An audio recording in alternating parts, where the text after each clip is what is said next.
Events programme is also planned. Much of southern and central England will be affected by high levels of air pollution today and tomorrow. The cause is a combination of light winds, local pollution and dust blown from the Sahara. Andrew Grieve is a senior air quality analyst at King's College London. Really quite rare. And it's also rare for air to be arriving at the UK from such long distances as well. Looking back, we had some Saharan dust deposition in 2008 and also in 2000. I'm sure people would have noticed some Saharan dust on their car.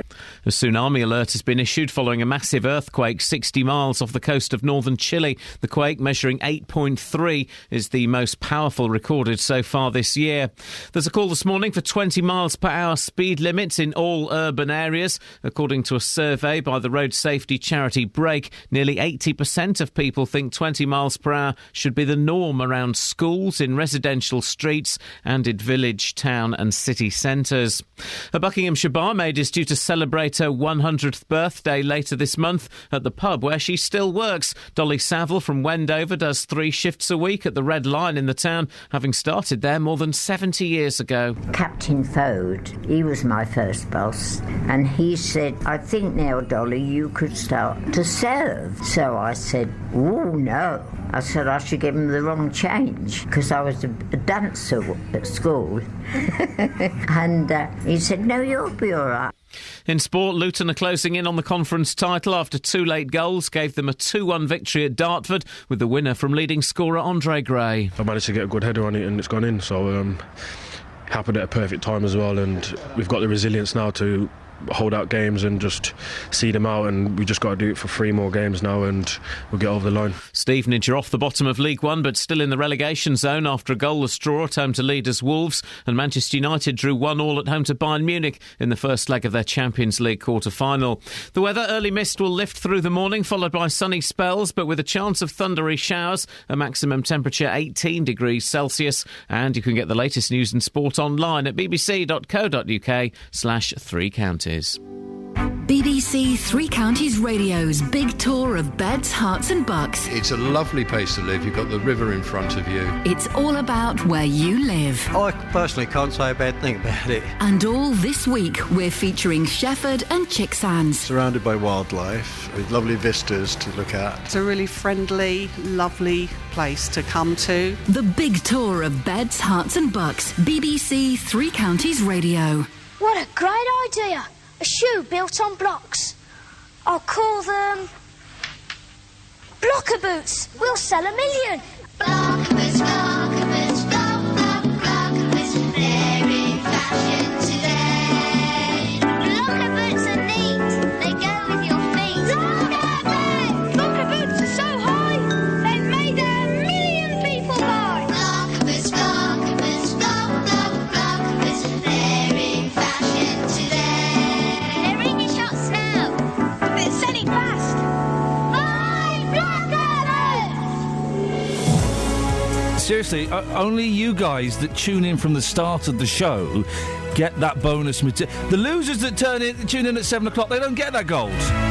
They don't get the Blocker Boots gold. And don't tell them when they swan in at 7 o'clock, all cocky locky, and oh yeah, you missed first. Don't tell them what they've missed. It's our secret. And tick your Radar Diaries now. Morning! This is Iain Lee, BBC Three Counties Radio. Lots to talk about this morning, including payday loans feel the pinch. Yeah. Pensioners pull the pints. And safety campaigners hit the brakes. If you want to have your say on these odd stories, then you're more than welcome to. Facebook.com/etc. 81333. Start your texts, etc. Or you can give me a phone call. 08459 455 555. Across beds, hearts and bucks. This is BBC Three Counties Radio. You funny little pervert. Hello. Ooh. I say, how about a little kiss? Don't be unkind.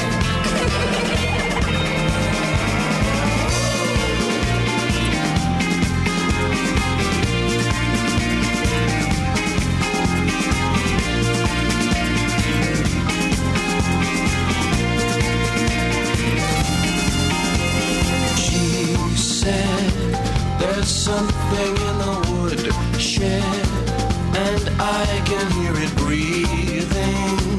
It's such an eerie feeling, darling. He said, there's nothing in the woodshed. It's your imagination and of the conversation, darling. Something in his heart told him to come clean. He was not who he claimed to be. Something in his dreams told him to pretend it was something for a weekend. Come on. You know you want to. But she said, there is something in the woodshed. I know because I saw it. I can't simply ignore it, darling. So he said, now baby, don't be stupid.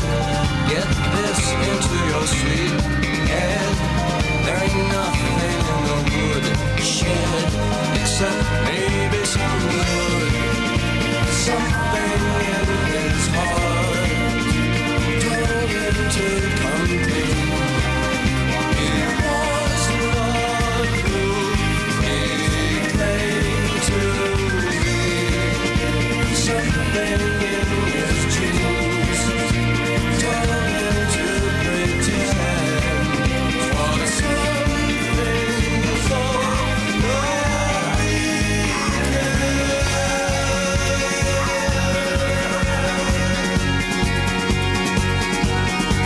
I'll go all the way with you if you only do the same for me. Go and see if it's nothing like you say, and you can have your own good way with me.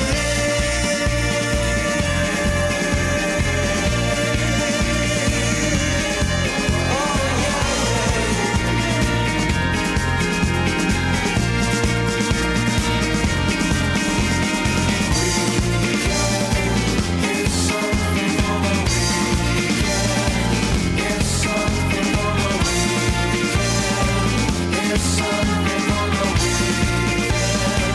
It's something for the weekend. It's something for the weekend. It's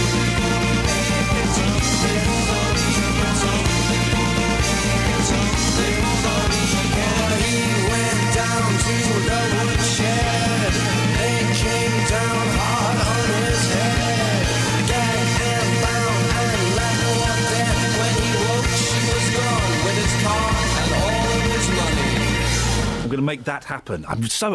it's got me enthused. I'm tempted just to play that all morning and be enthused. Very rarely am I enthused.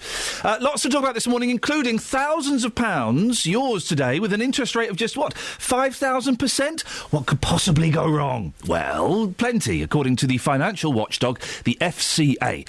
The authority has promised to put payday lenders out of business if they fail to follow strict new rules. It's thought this could stop around a quarter of them offering short-term, high-interest loans. The sort of loans you wouldn't take out unless you were foolish or, I don't know, maybe quite desperate. So what happens if you fall into that latter category? Well, I'm joined now by Labour's parliamentary candidate for Milton Keynes South, Andrew Pakes. Morning, Andrew. Good morning, Ian. You're sounding very perky for this ridiculous time of the day. How are you doing it?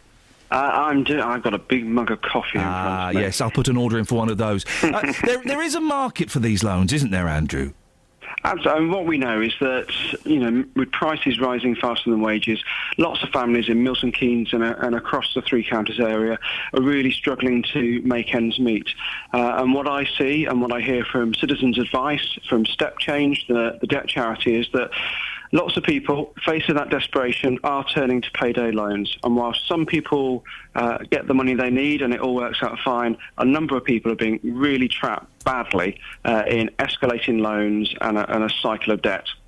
Is that down to foolishness? Because if they're used properly, if it is literally a payday loan, you go and borrow some money on a Wednesday because you know you're going to get paid on a Friday, that's actually quite helpful for some people, isn't it?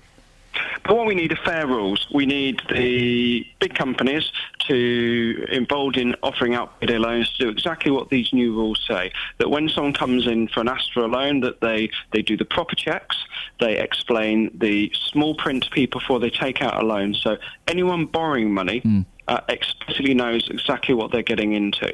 And what the FSA, the authority, said yesterday is that up to a quarter of these companies may not be offering those rules. I think that's absolutely right. If people are not doing the proper financial checks, the companies are not giving people the full information before they offer a loan, then they should be banged to rights, and that's what these new rules should do. I heard yesterday some of these payday loan companies on various radio stations kind of whinging a little bit, saying, "Oh, hang on a second, you're gonna close a significant number of these companies if these rules are brought into place." What would your reaction be to that, Andrew? We should have no truck with rogue traders in the business at all. And some of the horror stories suggest that some of the operators, not the big legitimate ones, some of the operators have practices going on which which are not that far removed from loan sharks. We hear horror stories of people struggling with their debt, going back to the companies involved, and the loan firms then tell them to take out another loan, adding even more misery and debt to it. There are clear rules already for how these companies should operate, and what we know is many of them fail to use those rules in the first place. The FCA, if I've got this right, is taking over the regulation of thousands of these credit providers and debt management firms from the Office of Fair Trading, and they can impose fines, they can order refunds, and they can ban misleading adverts. Is that it? Absolutely. They've got the power to step in and to financially penalise or to put another penalty in place for some of these bad companies. Now, this is a big step forward. I've been campaigning on this, and we've had groups in Milton Keynes campaigning on this for several years. It's not everything I wanted. I would still like to see a cap on the interest rate. So people can take out payday loans if they want to, but we end some of the bonkers sky-high interest rates we see. That's not being done, but what we are seeing at the moment are new rules put in place that should stop the rogue traders, and that's an important step forward. Andrew, I appreciate your time. Go and finish your coffee, boss. That's the Labour's parliamentary candidate for Milton Keynes South, Andrew Pakes. Over to you. Now, I am lucky enough that at the moment, and for the past few years, I've kind of had a few quid in my pocket. So I have not had to go to these payday lenders.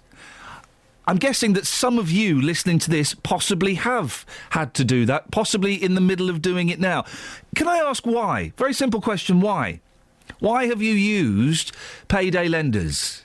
What chain of events has brought you into a situation where you've got to go online, or you've got to get an app, or you've got to go into a shop and get some money for a few weeks? And have you been caught in this trap, this cycle that we're hearing about, where you borrow some money, but then you kind of struggle to pay that back, so you perhaps borrow some money from somewhere else? 08459 455 555. I just need a little bit of help with this one. It's not happened to me yet. It may possibly happen at some point in the future. And I'm certainly not judging people who use payday loans. But let's start with an easy question. Why? Why have you had to use them? And have you found them helpful? 08459 455 555. BBC Three Counties Radio. Let's get the travel news now with Alice. Travel news for beds, cards and bugs. BBC Three Counties Radio. Good morning. Starting with the speed sensors in Welwyn Garden City. Valley Road as you leave town and approach the A1M looking heavy at the moment. Also heading between St Albans and Sandridge. The Sandridge Road slow in both directions around Marshall's Wick. The Park Street roundabout North Orbital approach looking heavy as you head towards St Albans. I'm Alice Glossop, BBC Three Counties Radio. Alice, what's going on this morning? What do you mean? That was possibly the best travel I've ever heard you do. Really? That was awesome. Oh, great. Are you working out? Are you looking? What's changed in your life? I've been doing excessive voice exercises. There we- I good cup of tea. A good cup of tea. Yes, please. Milk, no sugar. Alice, thank you very much. That's the second hint I've dropped that I'd like a hot beverage, and my team haven't picked up on it. The second hint I've dropped. I've dropped one with Andrew Pakes, one with Alice Glossop. I'll drop one with the audio coming up in the next bit. Yeah, so try not to drop one when you're live on air. That's the lesson. Right, 6:16. It's where are we now? Wednesday, the 2nd of April. What? I'm Iain Lee. These are your headlines on BBC Three Counties Radio. The Financial Conduct Authority says it believes up to a quarter of payday lenders will fail to meet the new rules governing the way they operate. St Albans Cathedral is to receive over £4 million in heritage lottery funding. And in sport, Luton are closing in on the conference title after two very, very late goals. Just gave them a 2-1 victory at Dartford, but for a while it was touch and go. BBC Three Counties Radio.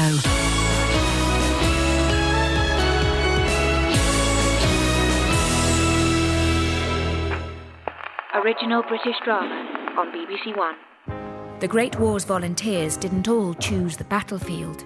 Where are we going? Hospital 25A, not far from the front. Some chose conflict of a different kind. It's difficult for my nurses. Civilian girls on the wards. There's extra pairs of hands and feet. And God knows we need them. They chose to save lives, to save their own. You didn't volunteer out of duty. You volunteered to escape. The Crimson Field, starring Hermione Norris and Saran Jones, part of World War I on the BBC. I like Sunday night at 9 on BBC One and BBC One HD. Thank you. I like Saran Jones. Do you? Yeah, she was in Coronation Street. What's wrong? I interviewed her once. Yeah. She's very Well, you did the No, circular finger around the head to imply she was bonkers. No, not bonkers. She wasn't really nuts. No, not bonkers. That's unfair. It was more hard work. I interviewed her. I bet she's the kind of lady that responds better to the gentle touch of a gentleman, because I interviewed her, and let's just say we got on like a house on fire. Was it in person? Yeah, it was in person. Maybe it was that. Maybe if she'd have seen me in person, she would have thought, boom, chicka, wow, wow. She wouldn't have thought, boom, chicka, wow, wow. Would have got on better. I don't know. I don't think she was very into it. She was very into the interview that I gave her. Oh, it's strange that. It was a long time ago. So was mine. Mine was 12 years ago. I gave her. It was around the same time. Yeah. Oh, right, okay. I thought she was delightful. I found, this was when she was in Coronation Street, I found all of the cast of Coronation Street I interviewed to be delightful, and all of the cast from EastEnders to be absolutely up themselves. Oh. Kelly Betts. I once called Nasty Nick. Hello, Nasty Nick. From Big Brother? From Nick Cotton. Oh, right. Off of EastEnders. The one from Big Brother's actually all right. Yeah, he's all right. He's just a plum, isn't he? I called Nasty Nick to set up an interview. Yeah. And he answered, hello. I said, hi, I'm just wondering, it's Kelly from Three Counties. This is the most inconvenient time. How dare you call me on a private number when I'm getting my hair cut? If you want to speak to me, go through my agent. And then he hung up. Why did he answer the phone if he was getting his hair cut? That's what I always think. Who answers their phone when they're getting a haircut? Don't answer the phone. He's so nasty, that Nick. He's such a nasty Nick. The woman next to me last time I was getting my haircut was texting the whole time. Is that okay now? Yeah, it is. No, I don't think it's okay. I turn my phone off when I have a haircut. Yeah, and I endure... No, I can't relax. I get really tense. I get a tension headache because I'm having an enforced conversation for 45 minutes. Oh. And So how the kids? Yeah, they're fine. How are yours? Good. I don't know what to say next. You go to a holiday? I asked the holiday question. Oh, wow. My hairdresser's quite quiet. I like it. About it. I don't like texting because I'm worried that they're looking over my shoulder at what I'm having writing. a really rubbish haircut. My hairdressers are right, Munter. Fun times. Guys, I'm on a 90s trip this morning. Oh, Trip or really? tip? Tip. Tip. I'm on a ragger tip Although tomorrow. it was the 90s. I'm on a 90s tip this morning. Yes. So I'm thinking... I'm going to throw this out there. Okay. Can you dig it? Mock turtles. Oh. Now. Yeah, they were on a 60s tip. Well, let's go to the 60s via the 90s. Can we have that, Kelly Betts? Yeah. Can you dig it, mock turtles? I'll just see if I can dig it out. Let's see if we can dig it. 90s tip. If you got, well, look, I tell you what, guys. Let's turn this into a house party. If you've got any 90s tip requests, 08459 455 555. Call me now. Was the streets the 90s? No. I heard it yesterday. It was so funny. It was that one about standing in the queue at the chip shop. Oh, dear. I'm not trying to pull you, even though I would like to. How are you spelling mock turtles? How would you think you're spelling mock turtles? M-O-C-K? Yeah, sure. No, go on then. You got to tell me. No, you're right. That's right. Oh, then it's not coming up. There's no mock turtles in our system. Whoa! This cannot be. Just type in "Can you dig it?" All right. Are we doing this in real time? It seems like it. Oh. Oh, it's the mock turtles. Oh, it's. There's no swearing in it, is there? I hope not. Do you know whose brother's in this band? Yours? Wrote this song. Yours? Paul McCartney. No. Mine? No, I tell you what. Here's a pop quiz question, kids. Whose brother was in the Mock Turtles? Well, they're all someone's brother. But yeah, but it's someone's famous's brothers. Do you know the Monkees did a version of Can You Dig It? Oh boy! Don't tell me that's on the system because that might get a play. That is on the system. Psychedelic. Right, is it up there yet? Give me 2 ticks and a lamb's shake, whatever the saying is. Not today, Jeffrey. Just tell him already he's not coming on. Tell him if he comes on, I'll cut him off straight away. Right, hold on, I'm saving I've got your this. Save as. There. Okay, Jeffrey thinks he's coming on this morning. Trust me, he's not. Phone number, Jeffrey. Thanks very much. Yeah. Cheers, bye. He knows if he comes on, he's not going to come on, doesn't he? Yeah, he still calls every day. Yeah, he's got a request. He wants Suzanne Vega. Yeah. It's in, Right. but I need to know that I haven't had a chance to listen to it. What if they're swearing? Well, then you probably lose your job. Kath? I'll probably lose my job. I think it's all right. Oh! The 1990s!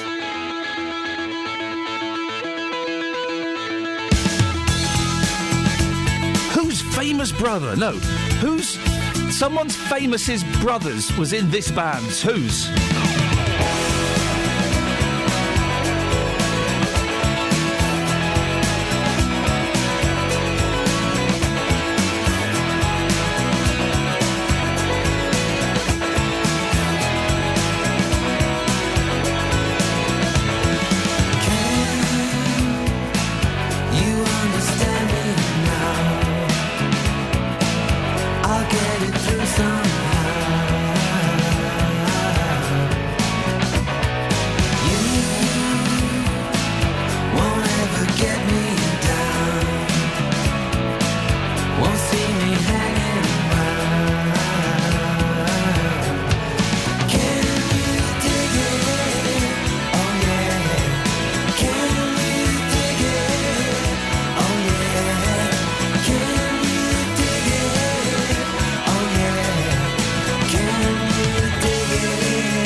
Playing air guitar, baby, and air wah-wah.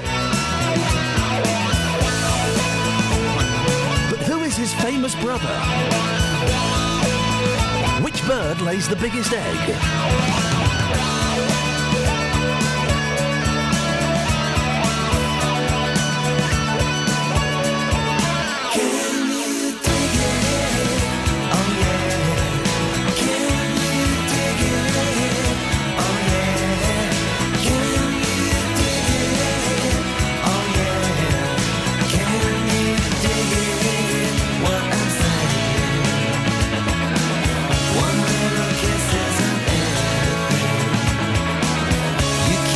Out in St Albans.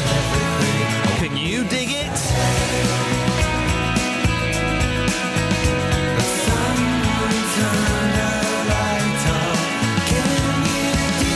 this reminds me of. This reminds me of. Oh yeah, being miserable and drunk. Yeah.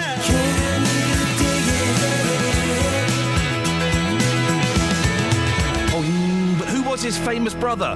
Let's go to the team over in Studio B, and we're joined by work experience Rose this morning. Good morning to you, Rose. Welcome. We'll start with you. Who was his famous brother?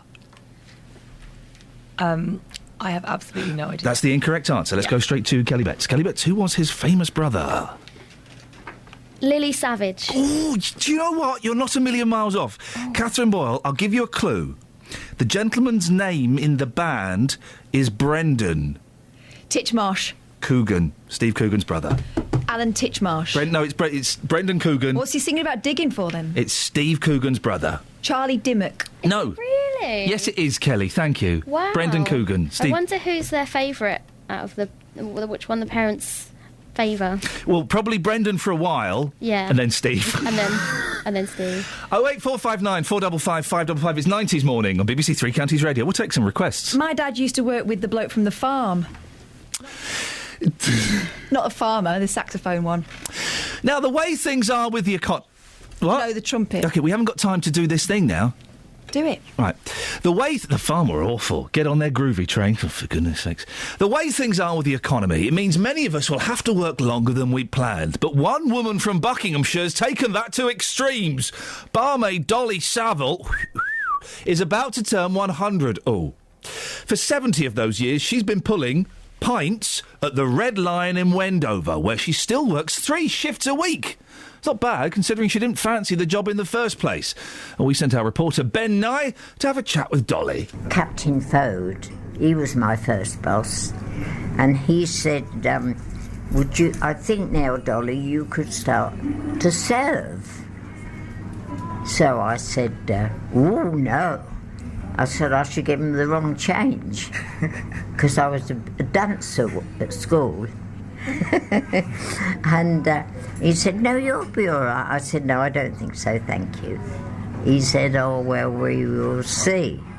Anyway, I started to surf, and I quite enjoyed it. Do you think working has kept you young in a way, because you're able to still keep active? Oh, gosh, yes. Yes, I say I meet lovely people that come in here and have a laugh with them. And as the barmaid, you've got to keep order as well, haven't you, in the bar? So do you have to kind of... yes, when I was in the saloon bar. Yeah, oh, yes. Because she's a remarkable lady. She really is. How long have you been drinking here? Well, over 50 years. And you've known Dolly all that time? She was 49 when I first met her. My goodness. Yeah, it's amazing, isn't it? Yeah. And what's she like as a barmaid? Does she still keep you all in check, even though she's... Oh, yeah, she's first to tell you off if you're misbehaving. She makes us behave ourselves. Oh, yeah. She does. Now, you boys. That's enough of that. Yeah. I can see you're all troublemakers. Oh, yeah. In terms of kind of your family and stuff, do they worry about you kind of up and about here in the pub?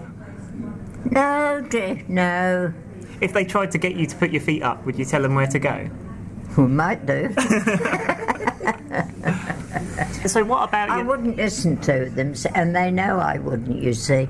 Is working that important to you then? Oh, yeah. This is my second home. She's an amazing person. She brings a lot of fun to the Red Lion. Gets on well with all the rest of the staff and is loved by everybody. So are you the most famous person in Wendover, would you say? Well, yeah, I say yes. Travel news for beds, cards and bugs. BBC Three Counties Radio. In Broughton, things looking a bit heavy on the speed sensors. Charles Way, we've got some queues approaching the Northfield roundabout as you head towards the M1. Also between Dunstable and the M1, Luton Road is busy to head towards the motorway. And again in Luton, queues at the Kidneywood roundabout on the London Road, and that's on traffic trying to join the motorway as well. Public transport has no reported problems. I'm Alice Glossop, BBC Three Counties Radio. Across beds, hearts and bugs. This is BBC Three Counties Radio.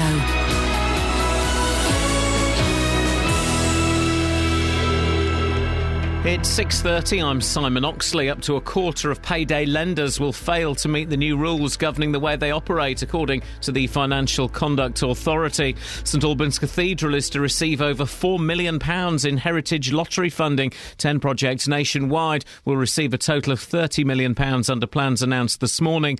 And much of southern and central England will be affected by high levels of air pollution today and tomorrow. Dust blown all the way from the Sahara Desert has mixed with industrial pollution from here and across Europe. Three Counties Sports. BBC Three Counties Radio. Luton are closing in on the conference title after 2 goals in the last 8 minutes gave them a 2-1 win at Dartford. Pelly Ruddock and Andre Gray were the scorers. Here's assistant manager Terry Harris. They made it very hard for us, and we started off as a 4-4-2. To a certain extent, in the first half we was in control, but both boxes we didn't put our chances away in the first half. We had a couple of chances and we didn't defend the corner very well. And then you make changes second half and you hope one of those changes comes to the fore, and Pelly came up with the goods, certainly for the first goal. Luton remain 13 points clear after Cambridge also won, but 3 more wins will be enough for the Hatters. Stevenage are off the bottom of League One, but still in the relegation zone after a goalless draw at home to leaders Wolves, but an important point for Graham Westley's side. They're the top side, they're champions-elect, they're in good form, not been conceding a lot of goals and they've been scoring a plenty, so it was always a game that people were going to probably feel was there for them to win rather than us, but I thought the lads showed what I've been saying, which is that in 2014, since we brought 1 or 2 in, we haven't been a bottom side. We were bottom because of the start that we had to the season. Manchester United drew 1-1 at home to Bayern Munich in the first leg of their Champions League quarter-final. Here's manager David Moyes. I'm happy with the performance. A bit disappointed with the result in the end.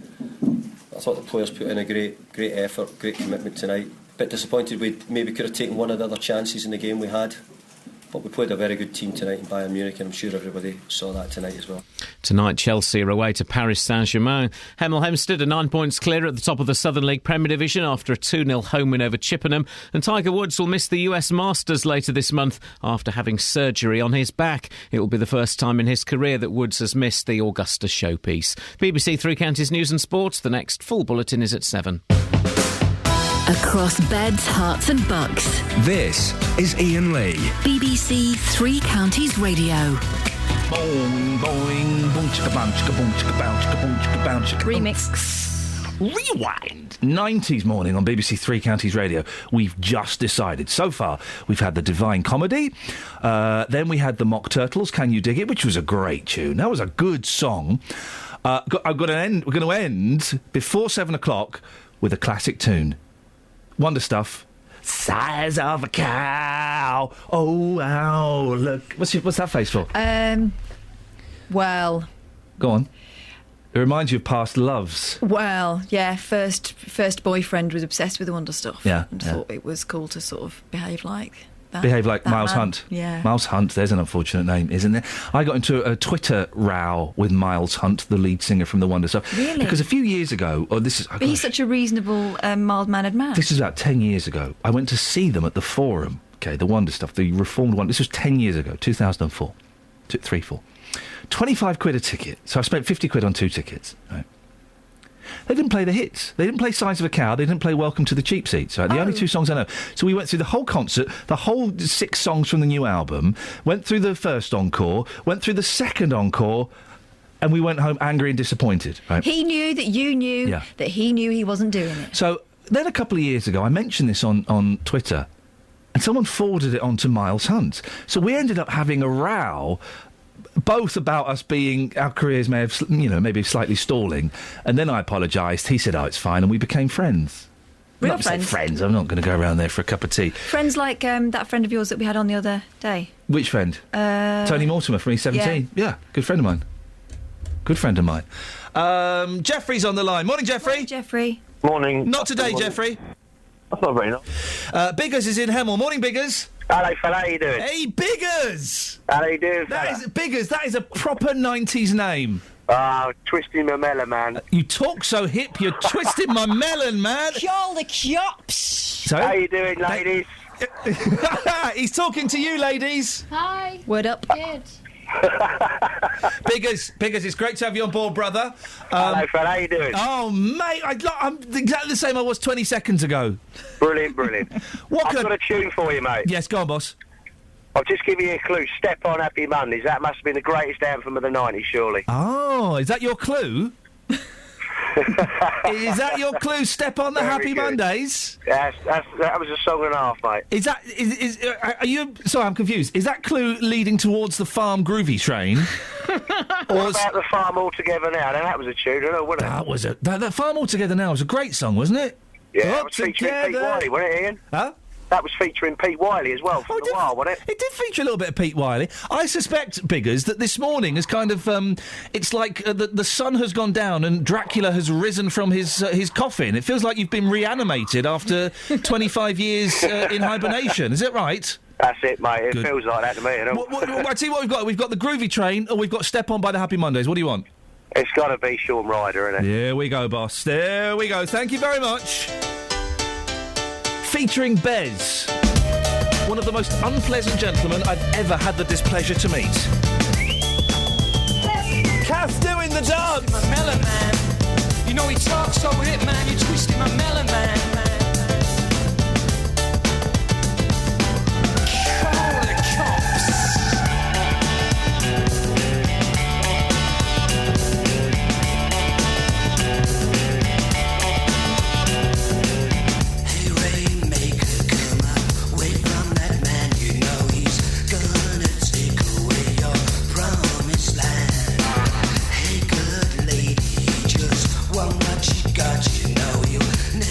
Stop until it's taken the loss.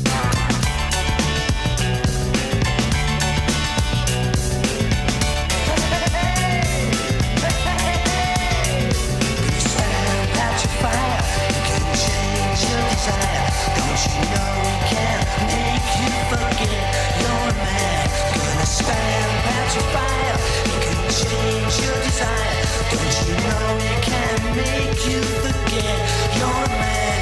You're a man. Twist my melon man. Speak so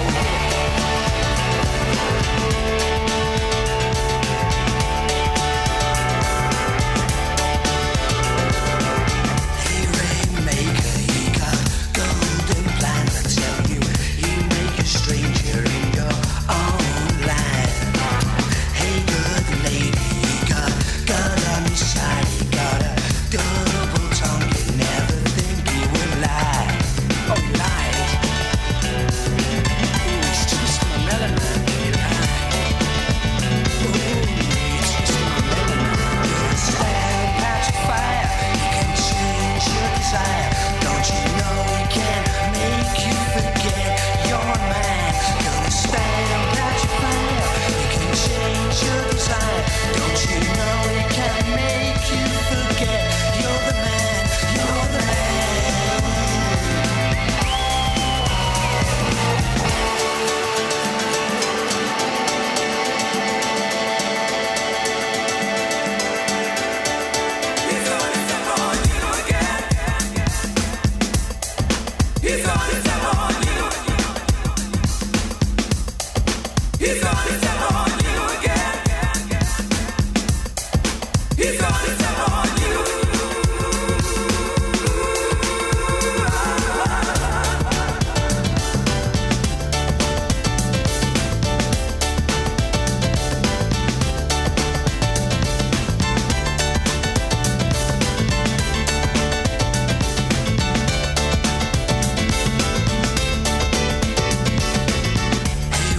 It's 90s morning on BBC Three Counties. I say 90s morning. For the next 20 minutes, we stop playing music at 7. This is what the suckers who tune in at 7 o'clock don't get.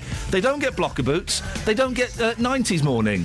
Losers. They're losers, aren't they? It pays to rise early. It doesn't it just? I was never a massive fan of the Happy Mondays. I pretended to be. Yeah. I think everyone did, didn't they? Yeah, and then Black Grape. I mean, it wasn't really my cup of tea. I quite liked that Name of the Father song. They were all right, but I never quite got it. I wasn't into the drug culture at the time, you see. It was quite hard to be Mancunian when they were about. While this was playing, you've been chatting to me and I say this in a really strong Mancunian accent and speaking really fast as well. It's like you're having a flashback or something. I think I am. You know, I moved down south when I was 10, and then all the kids I went to school with, all they knew of Manchester was this. Yeah, it all kicked off. Yeah, so I started talking like that, wearing dungarees. Oh, man, Live. 08459 455 555 if you want to give us a phone call. We'll have a look at the newspapers, shall we? Let's do it. Frankie Knuckles, farewell to the godfather of house music. I don't really know who Frankie Knuckles is. No, that's something else I pretended to like. House music and dance music wasn't my thing, but I was surprised by the number of people I know on Facebook and Twitter who apparently were big fans of Mr. Knuckles. Yes. And his work. He was only 59. That's no age at all. What did he die of? We've all, we're all... Page 45. Okay, page 45. You carry on and I'll find out for you. Okay, I wasn't prepared for that. I don't think it's going to be in the mail. I saw The Muppets yesterday, the new Muppet film. Yes. It was thoroughly entertaining. It was a little bit heartbreaking, Kelly. It was a little bit heartbreaking because the guy that wrote and directed it used to be a really good friend of mine. Why was it heartbreaking? Sorry. Why was it heartbreaking? Because he could have offered me a part, couldn't he? You could have been Kermit. I could have been... Well, I couldn't have been... Complications related to diabetes. Oh dear, well that's a shame, Mr. Knuckles. Anyway, I saw the Muppet film, right? And it's quite good. It's quite good. My friend's in it. My friend is in it. He's only in it for a second. If you blink, you miss Is it. that Mackenzie Crook? That's it. He's so good. He's so good. He's in it for 2 He's so seconds. talented, isn't he? Oh, yeah. right, stop he really that. Sort of took off. Oh. Yeah. So proud to be British when there's people like Mackenzie Crook alive. I don't like 90s morning anymore. But he's in it. But he didn't tell his kids he was going to be in it, and he kept it a secret for a year. He's an amazing dad. Amazing person. I'm trying to get on to CBeebies as the storyteller, and I'm not telling my kids about... like that. Anyway, they went and saw the film, and they went, "Oh, Daddy's in it." Oh, that'd be good. Right. CBeebies, they'll take anyone. Right. Would they take me? I'd love to. I was in the cinema with my boys. Oh, my yeah, eldest boy sat on my lap. My other boy had gone out with the missus because he wanted milk. We were the only people in the cinema, literally, me and my boy. There's a little B movie, a Monsters, Inc. movie. Lovely, fun, very charming. Wouldn't necessarily go and see the full film, but I enjoyed that. But you don't have to, because you get it for free. Got it for free. The Muppets start, OK? Literally 30 seconds into the Muppet film, a mum and 5 kids, 5 girls, walk in. They sit right in front, the row in front, and the mum sits in front of me and my boy. So now he can't... It's an empty cinema. So now he can't see. And I'm saying to my eldest, nice and loudly, "Can you see?" And he's kind of moving around going, "Yeah, I can see most of it." And I'm thinking, Did you roll your coat up and let him sit on it? He was sat on my lap. Oh. So eventually this woman moved. I thought, you rude cow.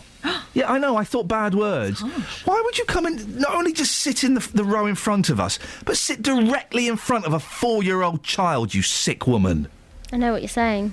I am that 4-year-old child. You see? In height. Do you get the booster seats when you go in? No, they have booster They have booster seats, yeah. No way. The booster seats are awesome. Man, it's not a good abbreviation, alive. sounds rude. What else have you got in the papers? Britain's local roads could be hit with a blanket 20-mile-per-hour speed limit after research showed overwhelming public support. Really? 08459 455 555. Hey, we should get a couple of guests on to talk about that later on in We the show. should, about 7:50ish. See you there. Consider it done. Is there overwhelming support for 20 mile per hour? Is this everywhere, or is this just in residential areas? Residential streets in cities, towns and villages should all be targeted to slash fatalities, according to the charity Break. They do it in a lot of places in the 3 counties. It's been introduced a lot. I think it's good outside schools. Yeah. No one sticks to the 20 miles per hour in residential areas, do they? Also, it's voluntary. It's not compulsory. It's 30 is the limit, but we'd like you to do 20. They usually whack a few speed humps in there, though, just to ram the message home, don't they? Well, you can go over those speed humps quite fast. Oh, I wouldn't. What about your undercarriage? Travel news for beds, cards and bugs. BBC 3 Counties Radio. On the speed sensors, things building up in Kings Langley. The A41 is looking busy as you head for the M25. Also in Welwyn Garden City, Valley Road is still heavy to approach the A1M. The A1M itself, southbound, is slow around junction 7 for Stevenage. And on the M1 London bound, things looking busy now between junction 10 for Luton and 9 for Redbourne. Public transport has no reported problems. I'm Alice Glossop, BBC 3 Counties Radio. Thank you very much.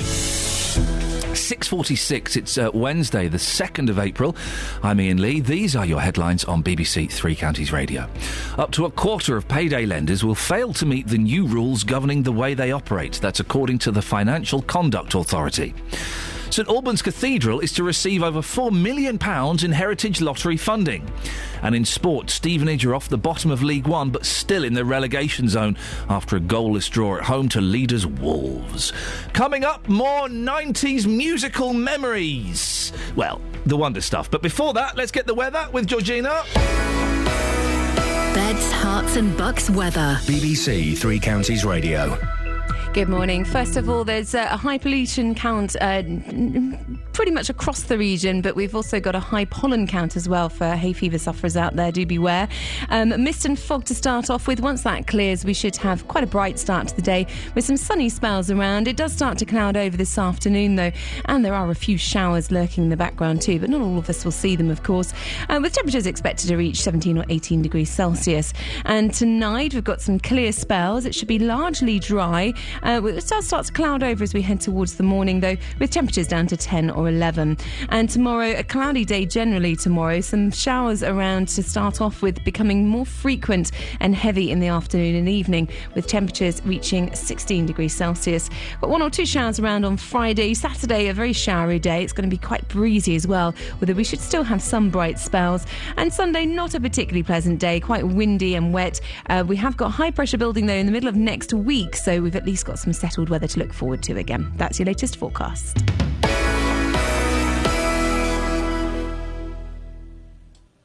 Every weekday morning from 9. Good morning, welcome to the JVS show. Your local stories. Have you had to rebuild your life after being a victim of crime? Do you think it's inhumane to keep people in prison for life? Do you think that immigration needs to stop? Your local life. Why do 70% of this country feel immigration is wrong? We've actually got an open doors policy. I am just so angry listening to some of them people. What the government are doing, they'll start introducing American-type sentencing, like 200 years in prison. The JVS show. British people are not xenophobic. Weekday mornings from 9 on BBC Three Counties Radio. 10 Ton Twitter's tweeted, "What's the 90s?" Wow, gosh. Some people were born in the 21st century. I feel sorry for those people. Space babies. Kind of.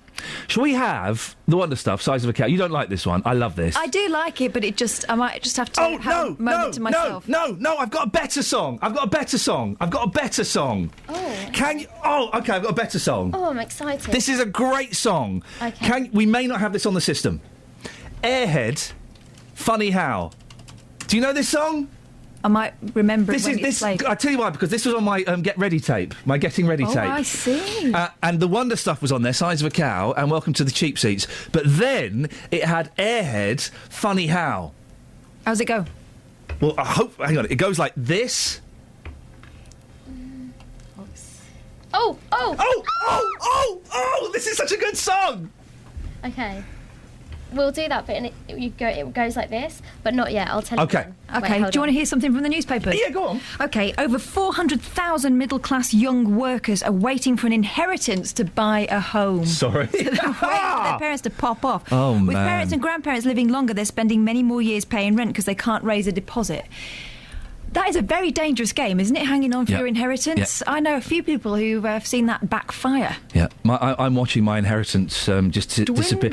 Hey, here's a funny thing. So, because I'm talking about inheritance, that got me thinking about my mum. I saw my mum yesterday, went to the hospital with her. I was late. I had to run to get to the appointment. And as I was running through the hospital, holding my man boobs, yes, as I was running I was in the hospital, and I ran into the ward, and I totally clocked the woman who was working on the ward, and as I ran past her, I thought, oh, that's Nadine Long. Now, I've not seen Nadine Long for 30 years. I went to primary school with her. Oh. And as I ran past her, I went, oh, it's Nadine Long. Straight away, it came back. I haven't thought about this woman for 30 years. Amazing. And I then had to go and say, I'm looking for my mum. And she went, I used to go to school with you, Iain. You're my claim to fame. I said, I know you did, Nadine. And it was the weirdest thing. That's good that you remembered her name. Really good. Really good. And we had a really nice chat. That's so cool. I've been invited to a school reunion. I'm not going to go. Ah.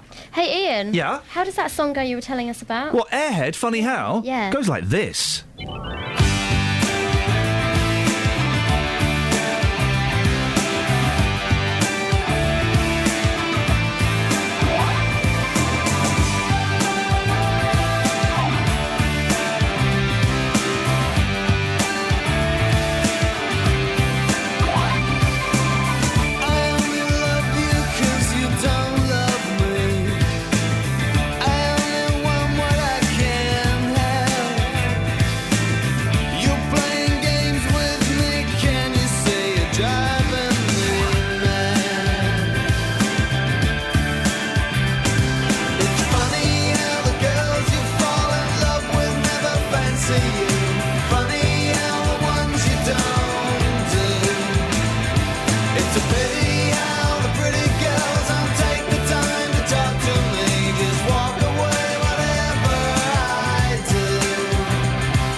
come on, the 90s, yeah? It's funny how the girls you fall in love with never fancy you. It's funny how the ones you don't do. That was my 20s.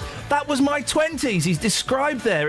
He, don't know the gentleman's name, is the Bob Dylan of my generation. Oh, well, that's good. Yeah, the whole album. They did an album called Boing, which is brilliant. In fact, it's on my iPod. I'm going to dig it out. Do you remember Scatman? Yeah. Is that 90s? Every now and then, I get someone sending me an email saying, Ian, are you the guy in the Scatman video? And there is a guy in the Scatman video who looks like skinny late 90s me. Is there? I might have to look him up. Look him up.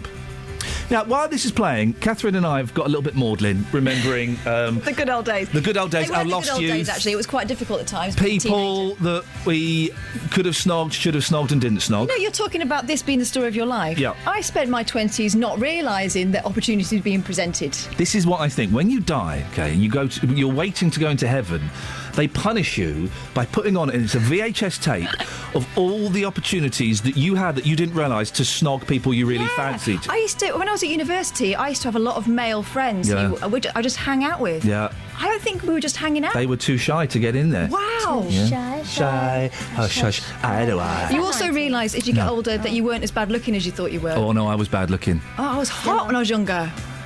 All right, love, calm down. But, you know, comparatively. I have grown into my face. As I get older, I'm getting better looking. You better with a bit of meat on, I think. Yeah. There's so many things I could say there, but I like working here, so I shan't. Oh, I like a bit of their head, then they go all that mock psychedelia at the end. I don't remember this. This must have been slightly before my time. It may have been. It's a thing. But I did spend the 90s listening to Crowded House, so that'll be it. Oh, for goodness sakes. I was listening to good music. Listen to a little bit of that. Oh, that's... anyway, it's made us maudlin, but it's got... do you mind telling the story you just told me about the... No, I don't mind. The school reunion? Yeah. Because the reunions are in the air. There's a college reunion that I've just emailed a friend saying, are we going to this? And he's replied, yeah, why not? So I might be going to that. Although it's kind of not specifically my year. It's the whole course over 30 years. So it's a little different. Well, this is my year. This is your school year. Yeah. And there's some really lovely people. And I still kind of see them, most of them, that I went to school with. So... I don't think I want to go because there are people there that I haven't got anything in common with anymore, and I don't want to do that whole comparing lives thing. You said an interesting thing, and I hope you don't mind me saying this, that you saw the list of people who are going, and there was one lad there who was a bit of a bully, and you became the 16-year-old girl that was bullied a little bit. Which is shocking, really, Isn't that because funny? I don't take any nonsense anymore. You don't Probably because of that experience. Yeah. But as soon as I've seen him out and about a few times, and as soon as I see him, I do become that kid again. Isn't that funny? I pretend I'm not, but I do want to leave. If there was a school reunion from my grammar school, would I go? Do you know what? Now I probably would go. 5 years ago, when I was a kid, your age, I wouldn't have gone. But now I'm 40. I think things happen, particularly to men when they're 40, and I think I would probably go now. I'm more confident in myself that I could go and make up for the mistakes that I made. Right. Because I wasn't particularly... I bullied some people, I'm not particularly proud to admit. But also be kind of tougher in the face of the bullies. It's a funny thing. I went to a do a few months ago, and there was someone there who was in that group as well, who was not particularly nice to me when I was... He was delightful, and I've been worried about that. He's another person who I've been worried about, thinking... It was kind of... I had to give a speech, and I thought, he's going to be in the audience, he's going to be taking the mickey out of me, like he was 12. You're so confident, normally. Yeah, but that really... but when I spoke to him, it turns out we've both grown up, and actually he's a nice bloke.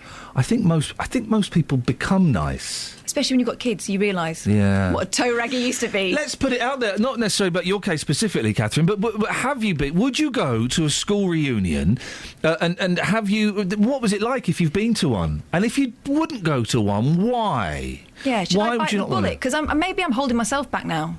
Maybe it'd be good and purifying.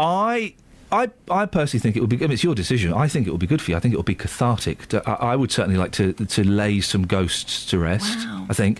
08459 455 555. 90s theme started as a lot of fun. Well, like the 90s, we've come down with a bump, haven't we? We're on the morning after. And school reunions. Would you go, and have you been to one? What was it like?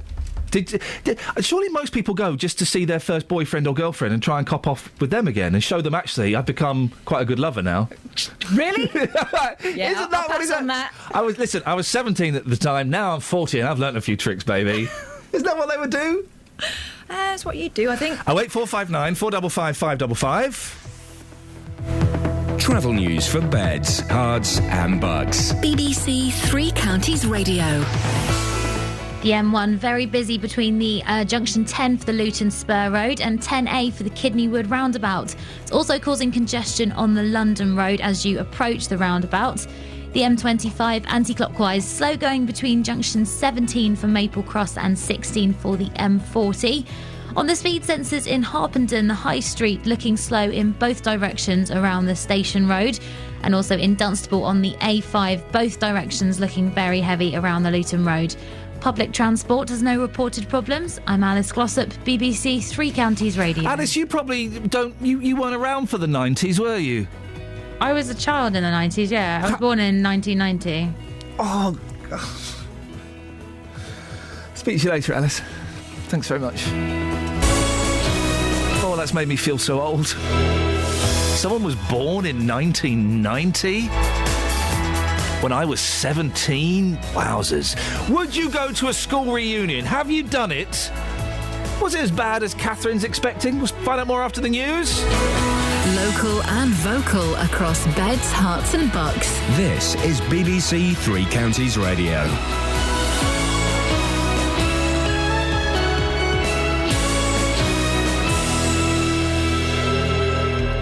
It's 7 o'clock. I'm Simon Oxley. The headlines warning over new rules on payday loans, major funding for St Albans Cathedral, and Luton win again to close in on promotion. BBC Three Counties Radio. Up to a quarter of payday lenders will fail to meet the new rules governing the way they operate, according to the Financial Conduct Authority. Lenders will have to carry out improved affordability checks on customers and will be banned from rolling over a loan more than twice. Andrew Pakes is Labour's parliamentary candidate for Milton Keynes South. This is a big step forward. I've been campaigning on this, and we've had groups in Milton Keynes campaigning on this for several years. It's not everything I wanted.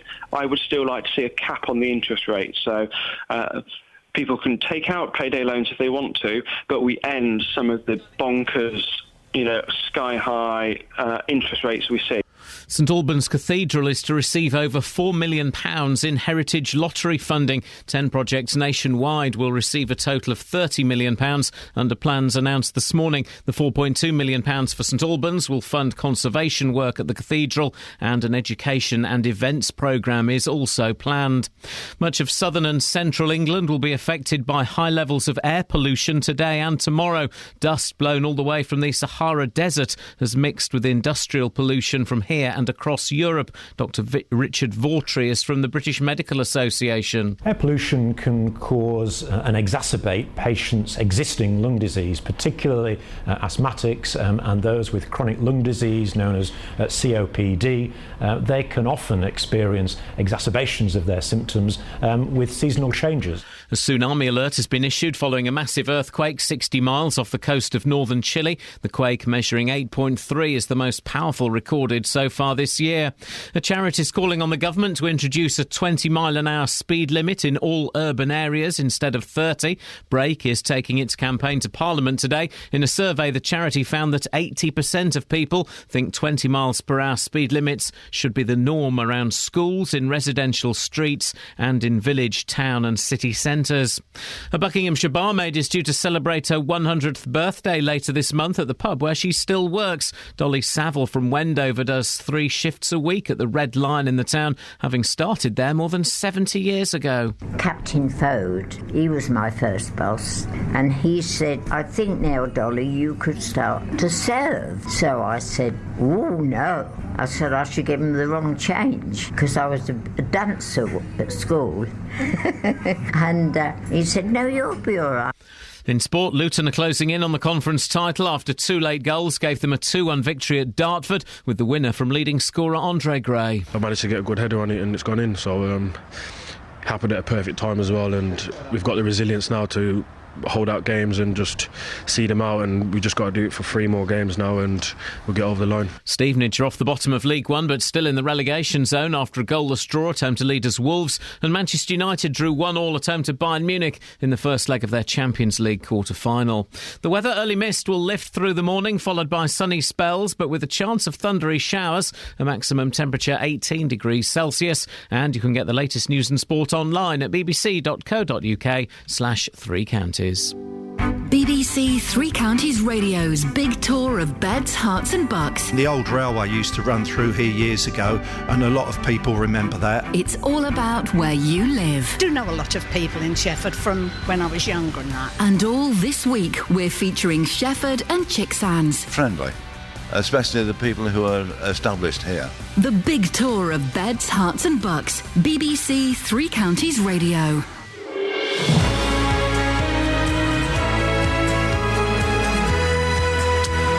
This is Iain Lee, BBC Three Counties Radio. Lots to talk about this morning, including... Well, have you ever taken out a payday loan? There's tougher rules are being introduced.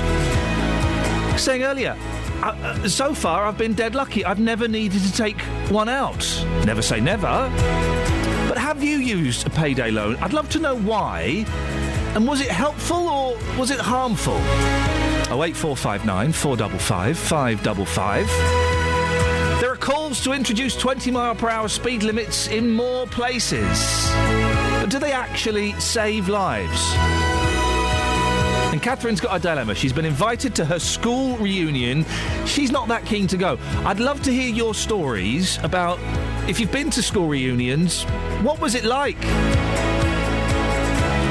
And did you go primarily to show off to your ex-boyfriend or girlfriend and say, look, actually, I turned out all right. You dumped me and now you're fat. Facebook.com/BBC3CR. We'll put the school reunions up on Facebook, I think. That might be a nice one to put up on there. You can text 81333, start your text 3CR, or you can give me a call. 08459 455 555. Across beds, hearts and bucks. This is BBC Three Counties Radio. Dealey! Dealey! Boss. Oh, where are you, Dealey? I'm here, boss. You're You there. all right? I'm good. Did you enjoy our little 90s mashup? Yes.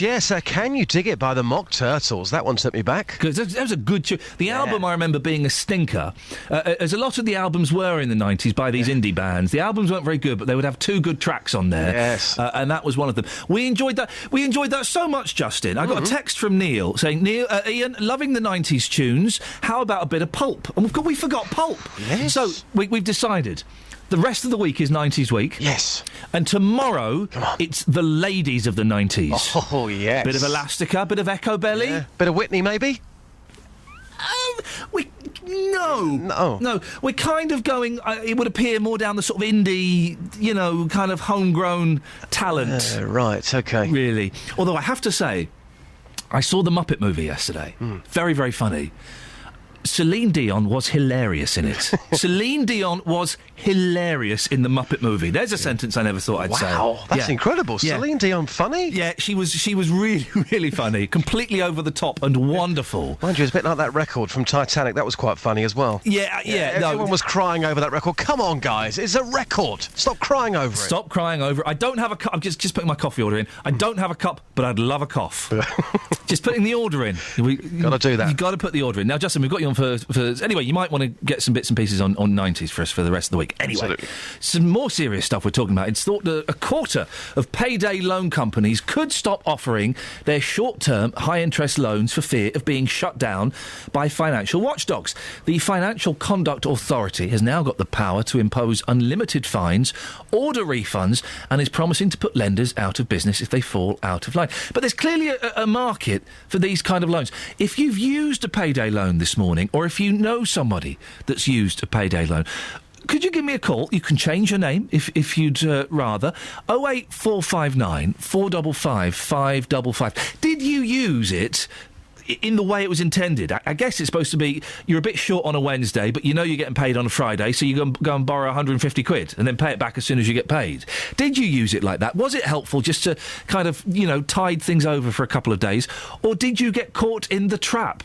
did you get stuck and end up in more and more debt? 08459 455 555. Justin, I'm assuming you've never had to use one of these payday loans. No, touch wood, I haven't. Yep. And I think, you mentioned a few things there. If you use them and you manage it properly, you should be okay. But, of course, so many people fall into that trap, and it's one of those things this morning. This is very, very personal. However, I do think it's important for people to tell their stories, because it may be beneficial to others who are thinking about doing this. They think, oh, this is absolutely fine, I'll be absolutely fine. Then suddenly, in a couple of weeks' time, they are left with a huge bill to pay. That's the thing, and they do make it so easy. You can get phone apps, can't you, where you just slide your finger along a scale saying, I want 500 quid for 3 weeks, and it works out the interest.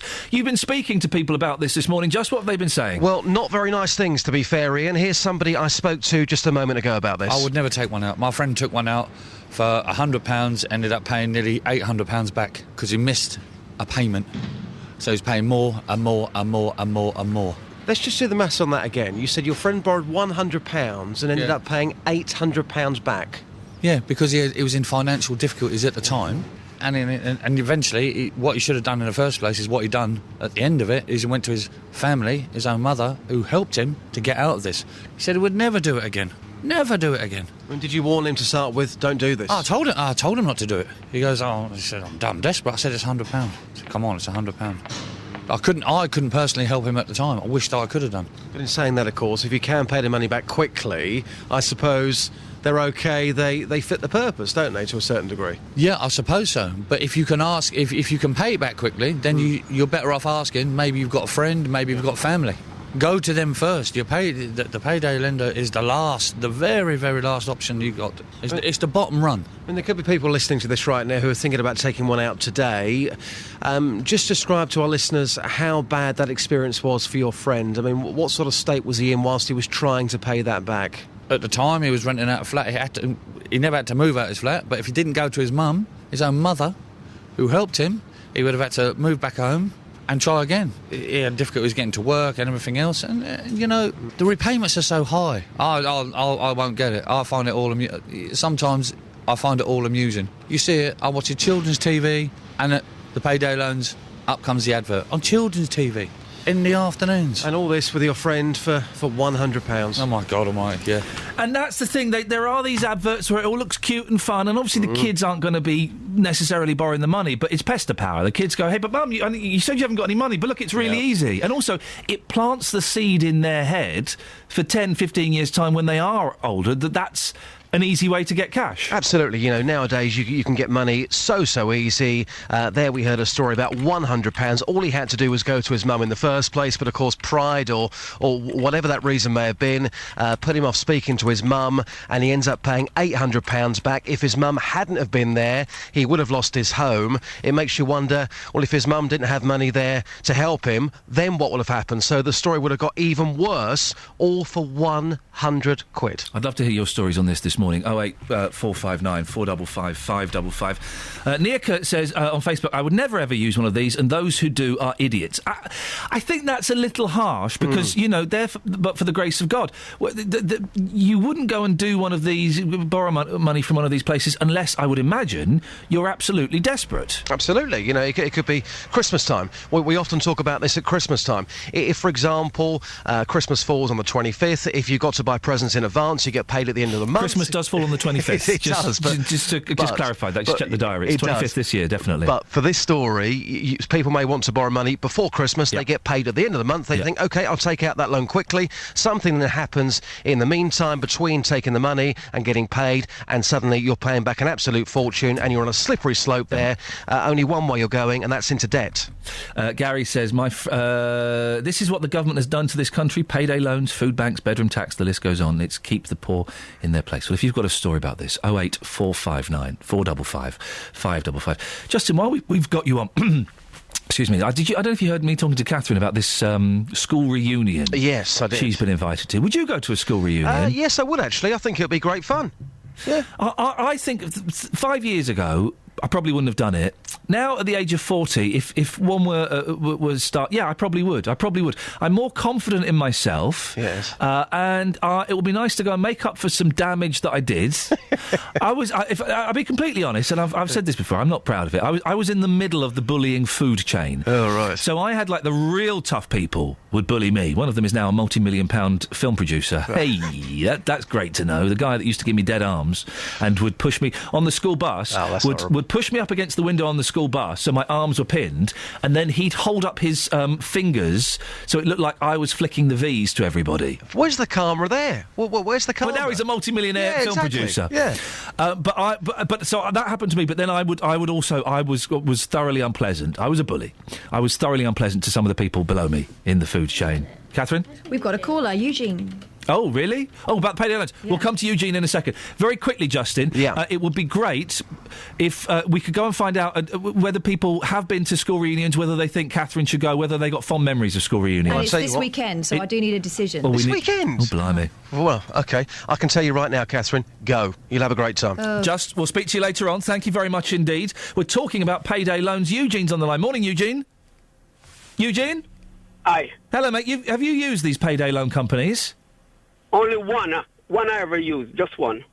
Why did you find yourself requiring this money? Because I'm on zero contract, and I've got to travel here, there, and everywhere within the month to my job, and I use it for diesel. And so you do it quite regularly, then, do you? No. Just once. Only when I'm. How much did you borrow? Well, the most I ever borrow is £200 1 month, and I had a lump sum of money coming through my bank at the time, which at the time, under the agreement, the money didn't come to my bank. So I went down before they phoned me. I went down to see the person, and he said, he's not going to charge me any extra. Right? Yeah. And the money turned up 3 days later, and he didn't charge me an extra. Oh, that sounds right. You say you went to see the person. Was it don't give us the name, but was it a reputable company, or was it some bloke called Steve? I don't know what his name, but it's a regular company. It's a famous company. Oh, it's a famous company. Okay. Yeah. So for you, Eugene, it worked. It did exactly what it needed to do, and they were very helpful. Yeah, they were very helpful, and people have slugged Wanga down. But I work with guys, and they said, they cannot fault Wanga. OK, well, there we go, Eugene. Thank you very much indeed. Let's try and avoid mentioning any companies if we can. Because obviously that's one of the big ones. There are loads out there. If we're going to have this conversation, let's try not to mention any companies. We don't need to know the names of them, do we? It's the general way they're set up and the way they work. Eugene there saying it helped. He's on a 0 hours contract, doesn't know when he's going to get paid. He borrowed some money to get a bit of diesel. What do you think? 08459 455 555. Have these payday loan companies worked for you, or has it backfired? 7:16, BBC Three Counties Radio. Let's get the travel news with Alice. Travel news for beds, cards and bugs. BBC Three Counties Radio. In Bedford, things slow on the Bromham Road heading towards the centre of town from Biddenham. And also in Dunstable on the speed sensors, the Luton Road as you approach the A5 looking very heavy. The M1 slow between junction 10 for the Luton Spur Road and 10A for the Kidneywood roundabout. We've also got some queues on the London Road as you head northbound for the roundabout. The M25 anti-clockwise slow between junction 21 for the M1 and 20 for Kings Langley, and also struggling between 17 for Maple Cross and 16 for the M40. Public transport has no reported problems. I'm Alice Glossop, BBC Three Counties Radio. Thank you, Alice. 7:17. It is Wednesday, the 2nd of April. I'm Iain Lee. These are your headlines on BBC Three Counties Radio. Up to a quarter of payday lenders will fail to meet the new rules governing the way they operate. That's according to the Financial Conduct Authority.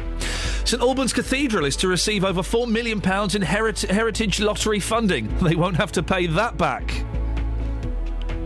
OK, let's not make jokes during the news, guys. Come on. And in sport, Luton are closing in on the conference title after 2 late goals gave them a 2-1 victory at Dartford. There's still a chance it could all go pear-shaped, though. All right. BBC Three Counties Radio.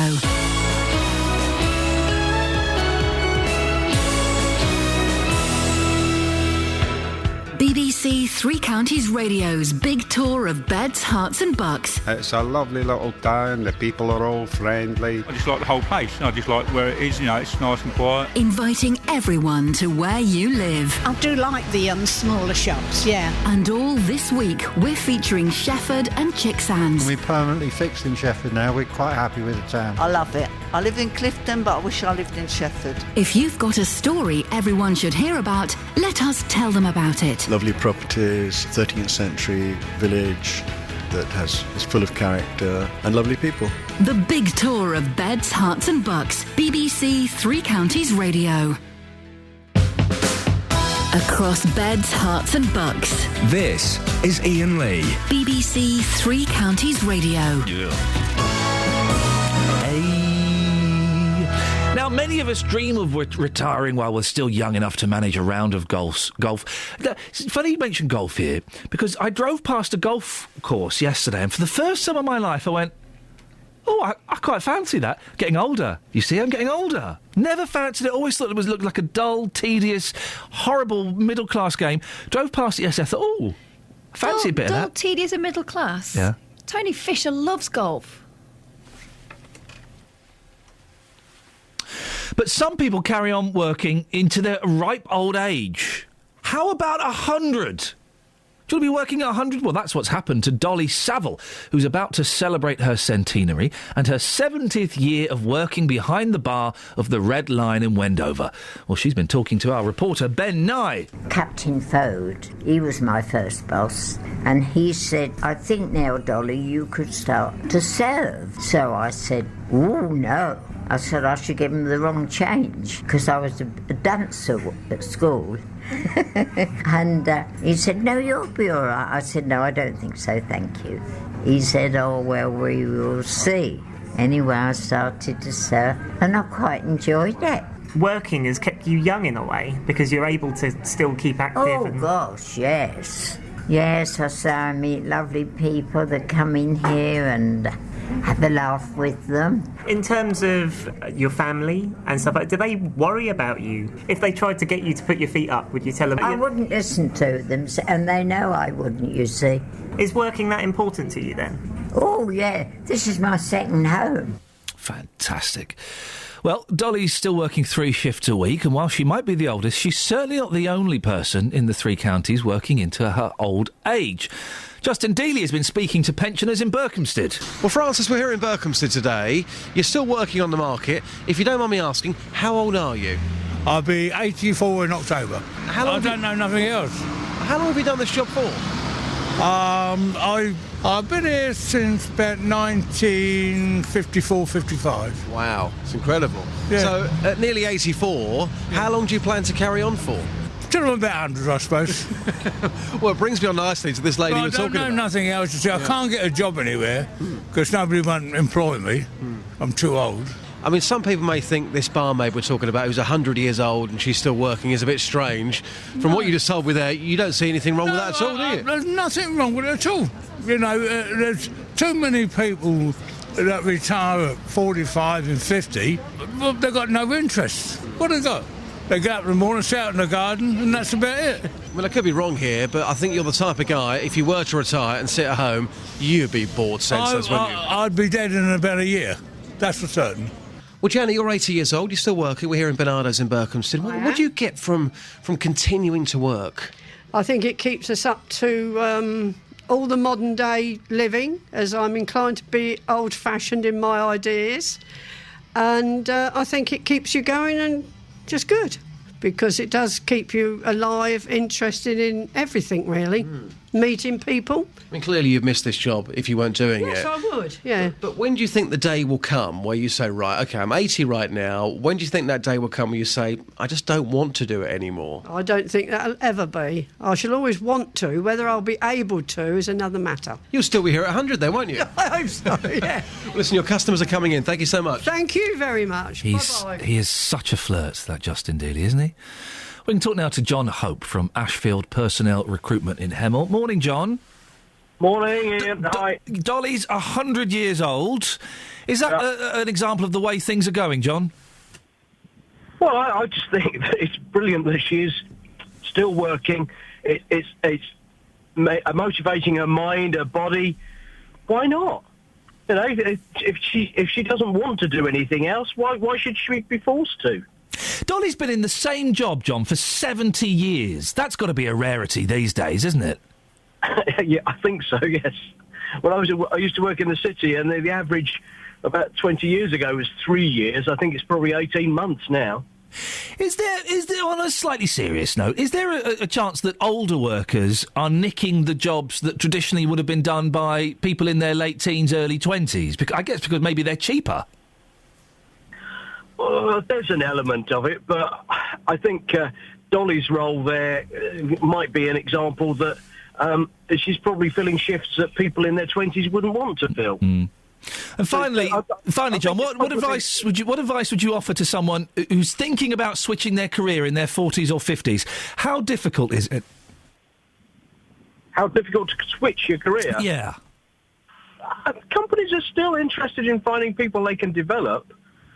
They're more likely to use the skill sets that are there and switch them into another industry. John, I appreciate your time this morning. Thank you very much. That's John Hope from Ashfield Personnel Recruitment in Hemel. 08459 455 555. Can we find I doubt we're going to beat 100. Are you old and working? I guess is the question at its most basic. Can we find the oldest listeners who've still got a job? And do you enjoy it? Because I was speaking to Catherine off air. The moment I have enough cash to stop doing this nonsense, I'm out of here, baby. Would you, though? Would you not work at all? I'd stop. I'd need a project. I need something. I would drive everyone crackers. I have got so many DVDs that are in their plastic wrapping, so many books that need I've got the book on Donald Crowhurst I still need. I was that 6 months ago. I've not read it. So we're going to find you fused to a sofa somewhere. I've got a book in my bag. Right, I finally finished that Beatles book. Right. Took me What happened? I'm not going to ruin it for you. Now I'm onto this bad boy. Look at this. Even silence has an end. Ingrid Betancourt, right? Right. She was that Nuno Betancourt's mum from Extreme? No. 90s? No. The subheading is My 6 Years of Captivity in the Colombian Jungle. She was a prisoner for 6 years in the Colombian jungle. Wow. Wowzers. There's no pictures in that book. That's all... She didn't have a camera with her, That's fair. all words. I've got books like that to read. I'd find plenty to do in my retirement. No. Your brain would rot and you'd start destroying yourself. You'd start buying even more ridiculous things. I would. Kelly Betts, you'd love. You're from the which generation? The X? No. The MTV generation? No. The Sex generation? No. The Y generation? Y? Question mark. You guys don't want to work, do you? I would still work if I had lots of money. Really? Yeah, I would. If you won 10 million quid, I tell you, if I'd won 10 million quid, I would come in the next day and I would play 90s music and I would talk to Justin Dealey about payday loans. Then I would stand on this desk, I would unzip my fly, I knew he was going there. and I would do a wee-wee all over this Lego set. Well, totally. You would die because you'd be electrocuted. Apart from doing the wee-wee, it's pretty much what you do every morning anyway. I wouldn't advise it. I would definitely still do introducing, 100%. Do you work on introducing? I do, yeah. Gary Floyd is excellent. He's all right, yeah. What, so you wouldn't do this job? I'd do this as well. I would do this. I would honestly, without a moment's hesitation, I would love to stop working. There is people say, "Oh, you get bored." There's so much to do, so many places to go. Don't you finish at 9 anyway?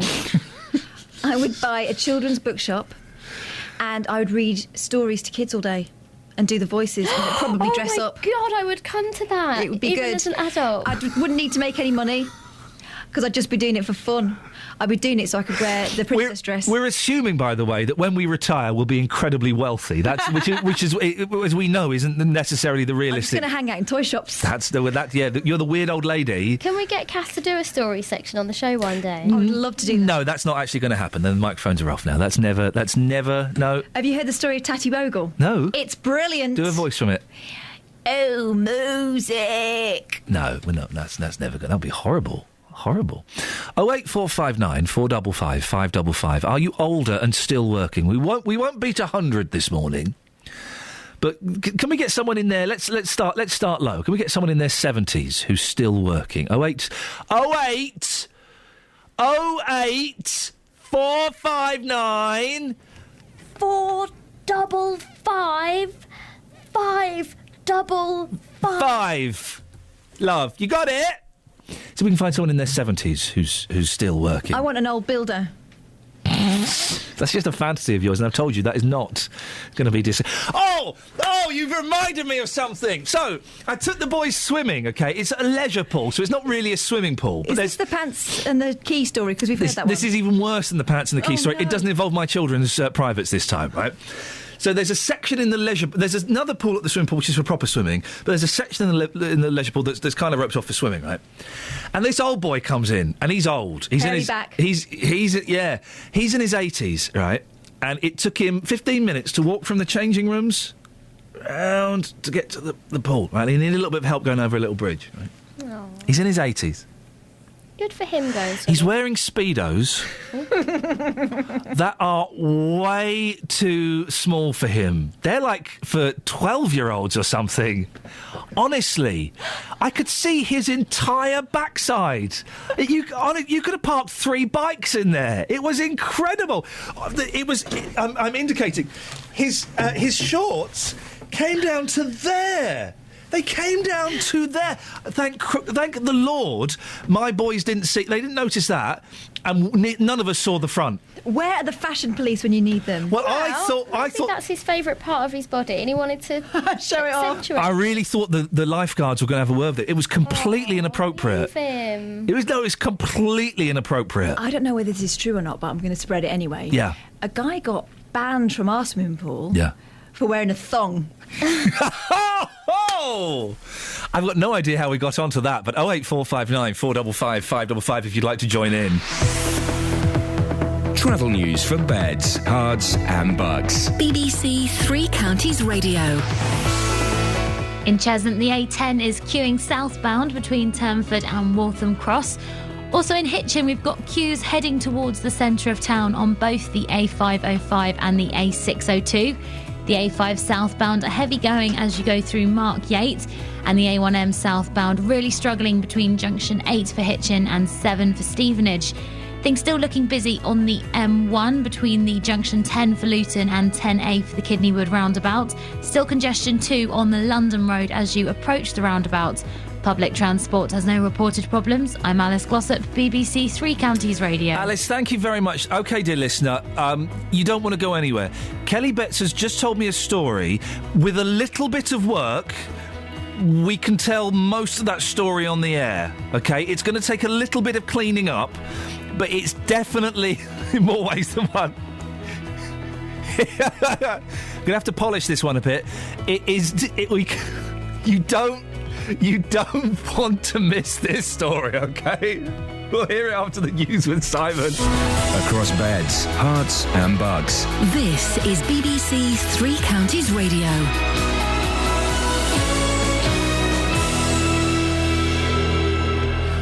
It's 7:30. The headlines: up to a quarter of payday lenders will fail to meet the new rules governing the way they operate, according to the Financial Conduct Authority. St Albans Cathedral is to receive over £4 million in heritage lottery funding. 10 projects nationwide will receive a total of £30 million under plans announced this morning. And people are being warned to expect very high levels of air pollution today. The problem is being caused by a combination of light winds, local pollution and dust blown from the Sahara. Three Counties Sports. BBC Three Counties Radio. Luton are closing in on the conference title after 2 goals in the last 8 minutes gave them a 2-1 win at Dartford. Pelly Ruddock and Andre Gray were the scorers. That's 27 for Gray. I think they tried to slow the game down from the start. I think the keeper was taking his time, the defenders were taking their time, and that was their game plan from the start, to slow the game down, to kill our tempo. But we kept going, we kept fighting at them, and we didn't deserve to go behind. As it was, we went behind and we showed how great of a team effort we've got now and how much we don't give up. I think it's happened a lot this season. It happened against Grimsby last week. If you look back now, we've had 3 tough away games. Luton remain 13 points clear after Cambridge also won, but 3 more wins will be enough for the Hatters. Stevenage are off the bottom of League One, but still in the relegation zone after a goalless draw at home to leaders Wolves, but an important point for Graham Westley's side. It was a game that either side could have won. We probably had the better chances in the second half, clear-cut chances, as opposed to theirs where we managed to get bodies in the way away of their shots. Jimmy probably could have had 3 or 4 alone in the second half. So it was a game that was nip and tuck, and as I say, either side could have won it, and a draw probably wasn't an unfair result at the end. Manchester United drew 1-1 at home to Bayern Munich in the first leg of their Champions League quarter-final. Here's manager David Moyes. I'm happy with the performance. A bit disappointed with the result in the end. I thought the players put in a great effort, great commitment tonight. A bit disappointed we maybe could have taken one of the other chances in the game we had. But we played a very good team tonight in Bayern Munich, and I'm sure everybody saw that tonight as well. Tonight, Chelsea are away to Paris Saint-Germain. Hemel Hempstead are 9 points clear at the top of the Southern League Premier Division after a 2-0 home win over Chippenham. And Tiger Woods will miss the US Masters later this month after having surgery on his back. BBC Three Counties News and Sport. The next full bulletin is at 8. No. Yes, it is. Across beds, hearts and bucks. This is Iain Lee. BBC Three Counties Radio. Right, so... quick recap. We'll get Kelly's story in a minute. Quick recap of what we're talking about and what we'd like your input on, please. New laws are being introduced regarding payday loan companies. We've all seen them advertise on the television and on the newspapers and things like that. Touchwood, I've never had to use one of those bad boys, but I never say never. Would love to get your stories of payday loans and how they worked for you. We spoke to Eugene earlier on, who said he used them because he works 0-hour contracts. He uses them to buy diesel to get to work, and then he pays it back a few days later. And the one time when the money was a little bit late, he went and had a chat with the company, and they were fine. So he thinks they're a good thing. What do you reckon? 08459 455 555. Your stories about payday loan companies, good or indeed bad.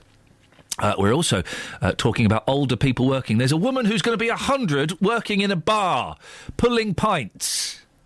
Can we find some old workers listening to this show, please? Let's start low. Let's start in our 70s. Can we get anybody in their 70s who still works? 08459 455 555. And also, kind of just going off on a little side tangent there, if you've retired... you're not bored, are you? You've got loads to fill your time with. What do you fill your time with? We've had an argument here. Catherine seems to think that if she retired, she'd be bored. She'd need a project. No. There's so much to do. There's not enough hours in the day as 'tis. There are so many videos on YouTube I've not even looked at yet. So many. Well, if you're retired, what do you do to fill your time? 08459 455 555. The third thing, lots to talk about this morning. The third thing is, Catherine, you've been invited to a school reunion. Yes. And this is like teenage school. What did you call it? Upper school. Is that what you call it? Yeah, we had lower, middle and upper. Okay. I went to grammar school. Wow. Sounds posher than it was. The Sir William Herschel Grammar School in Slough is not as posh. That last word indicates just how posh it was. I wish I'd have had the chance at a grammar school. Well, did you not do the 11 plus? No. 12 plus? No. I did one of them, and I passed. I won it. We didn't have grammar schools where I grew up. So it was everyone in together. I went to the grammar school, which is great. Great news for me, which is why I'm this side of the glass. You guys are that side of the glass. Yeah. You see this? It's weird that you cross to us. Sorry? To talk to us a lot, though, isn't it? He's trying to keep in touch with the common folk. Keeping it real, isn't I? Okay. Keeping my feet on common ground. I feel your words. So, but tell us about the school reunion you've got planned. It's a school reunion. It's this weekend. One of my friends from school is organising it, but I see her anyway. It's a southern school, not a Manc. Is it Manchester? No, I moved here when I was 10. Wow, you still can't shake that ridiculous voice, or do you put that on for effect? It's not as strong as it was. Wow. This is posh. If I go up north, all my family say, "Hey, stop talking posh, Kathleen," because that's the way. This is posh. This is moderated. When I first came here, people at my school thought I was American. I did say Marsbound car park. Oh, lovely. But you can have an accent. So you've been invited. How did was it done on Facebook? Is it a Facebook thing? Yeah, right. But also my neighbour across the road I went to school with, and she mentioned it as well. I said, "Are you going to go? Maybe we could walk down together. I'll give you a knock." And I said, "I'll give you a knock." Yeah. You know, I live in the 1950s. Yeah. Okay. You're not keen. Why not? I know everyone I still like. Right. And why do I want to... I grew up in the era when Facebook came to the fore, so I found everyone I needed to find, I think. Yeah. And also, I don't really want to be comparing lives with people.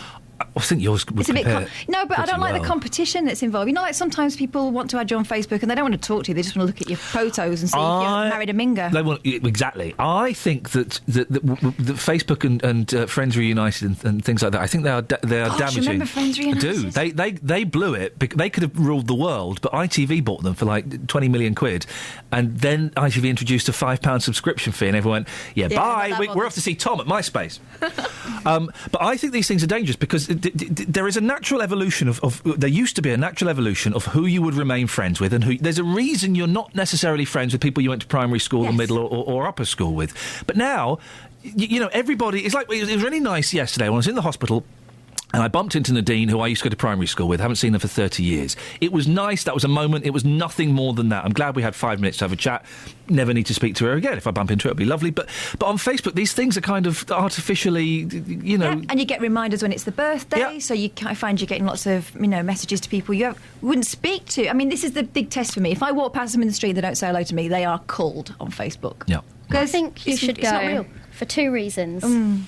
One, you will get to rekindle your friendship that you had with children who will be completely different. Even if you didn't like them at school, you might really like them now. They'll be adults now. I haven't really got room for any more friends either. And 2, you are hot stuff. That is a good point. You should walk in there. Yeah, and I wasn't at school.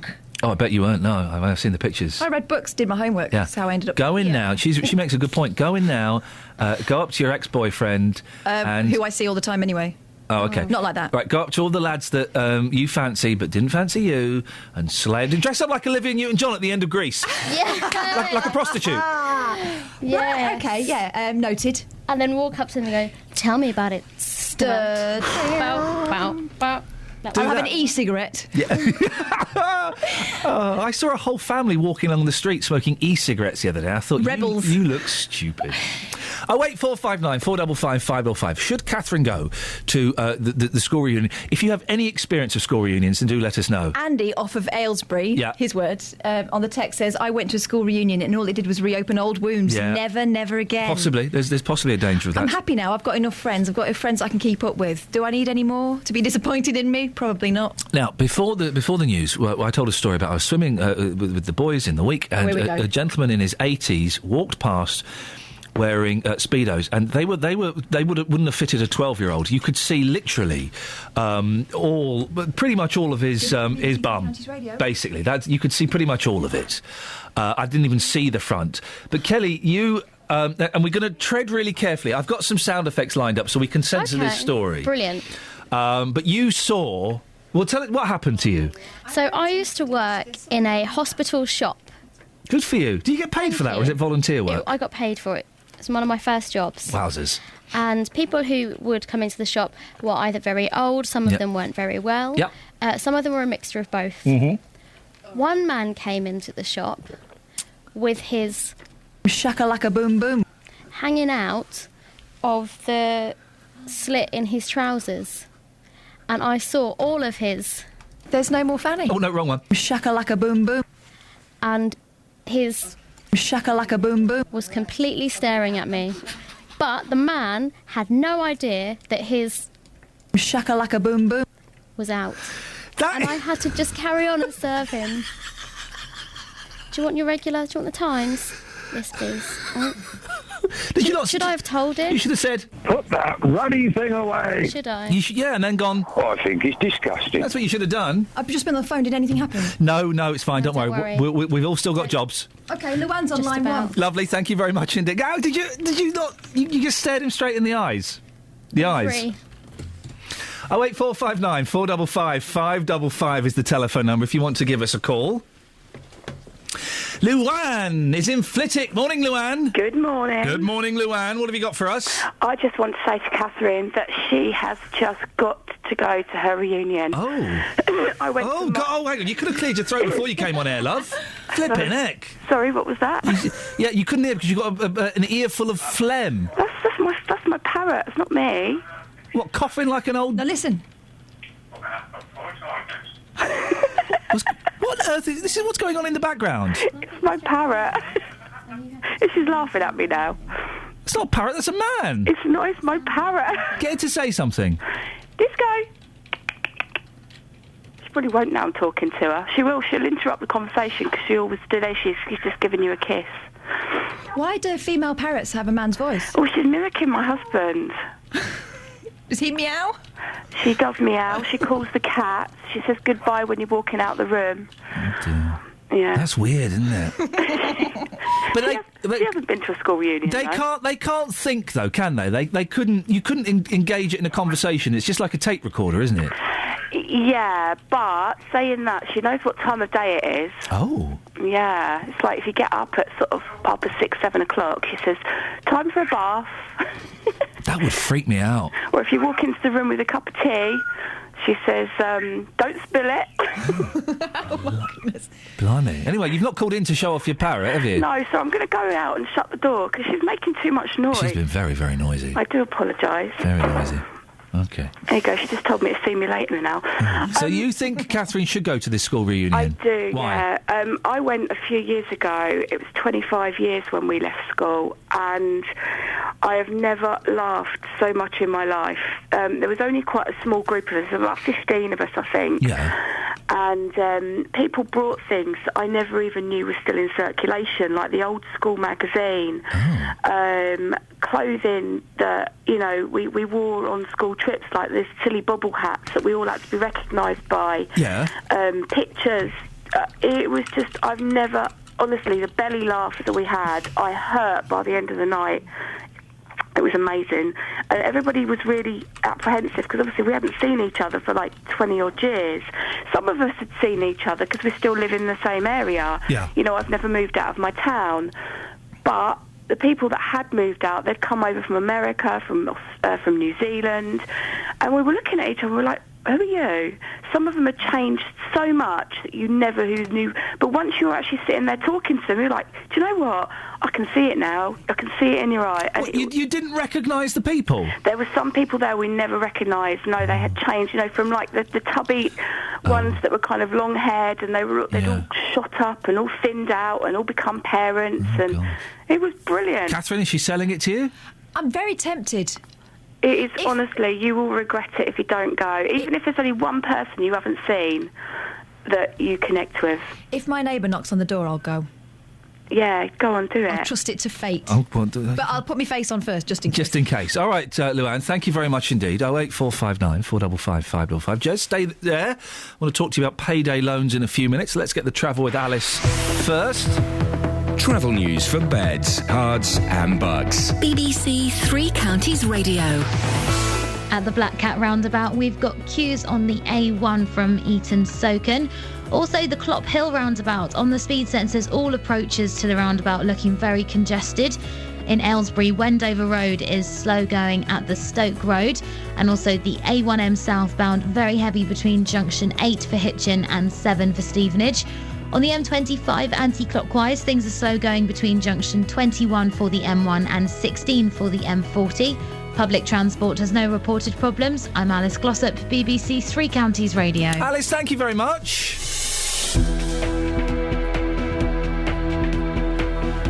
Right, 7:46 exactly. It's Wednesday, the 2nd of April. I'm Iain Lee. These are your headlines on BBC Three Counties Radio.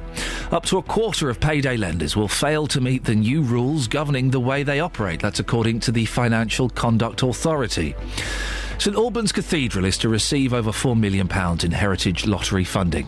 And in sport, Stevenage are off the bottom of League One, but still in the relegation zone after a goalless draw at home to leaders Wolves. Coming up, we'll speak to Jez about his survival, how he survived on payday loans. If you want to give us a call on that, 08459 455 555. But right now, let's get the weather with Georgina.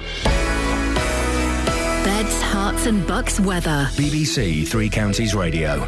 Good morning. There's a bit of mist and fog around. Once that clears, we should have a bright start to the day with some sunny spells around. Come this afternoon, though, it does start to cloud over, and there is always the threat of a shower here and there too, but of course not everybody will see that. We've got a light easterly breeze today with temperatures expected to reach 17 or 18 degrees Celsius. And just to point out as well, there is a high pollution, high pollen count just to the north of London today. And tonight we've got some clear spells. It should be largely dry. today. Just clouding over as we head towards the morning with temperatures down to 11 degrees Celsius. And tomorrow, a cloudy day all in all. A fair few showers around, quite few and far between to start off with, but becoming more frequent and heavy later on in the day, with temperatures reaching 16 degrees Celsius. And it's fairly showery towards the end of the week too. So Friday, 1 or 2 showers. Saturday, showery and breezy, although we should have some bright spells. And Sunday, we've got a windy day, wet and windy day, so not particularly pleasant, but we've got high pressure building towards the middle of next week, so some settled weather to look forward to at least. That's your latest forecast.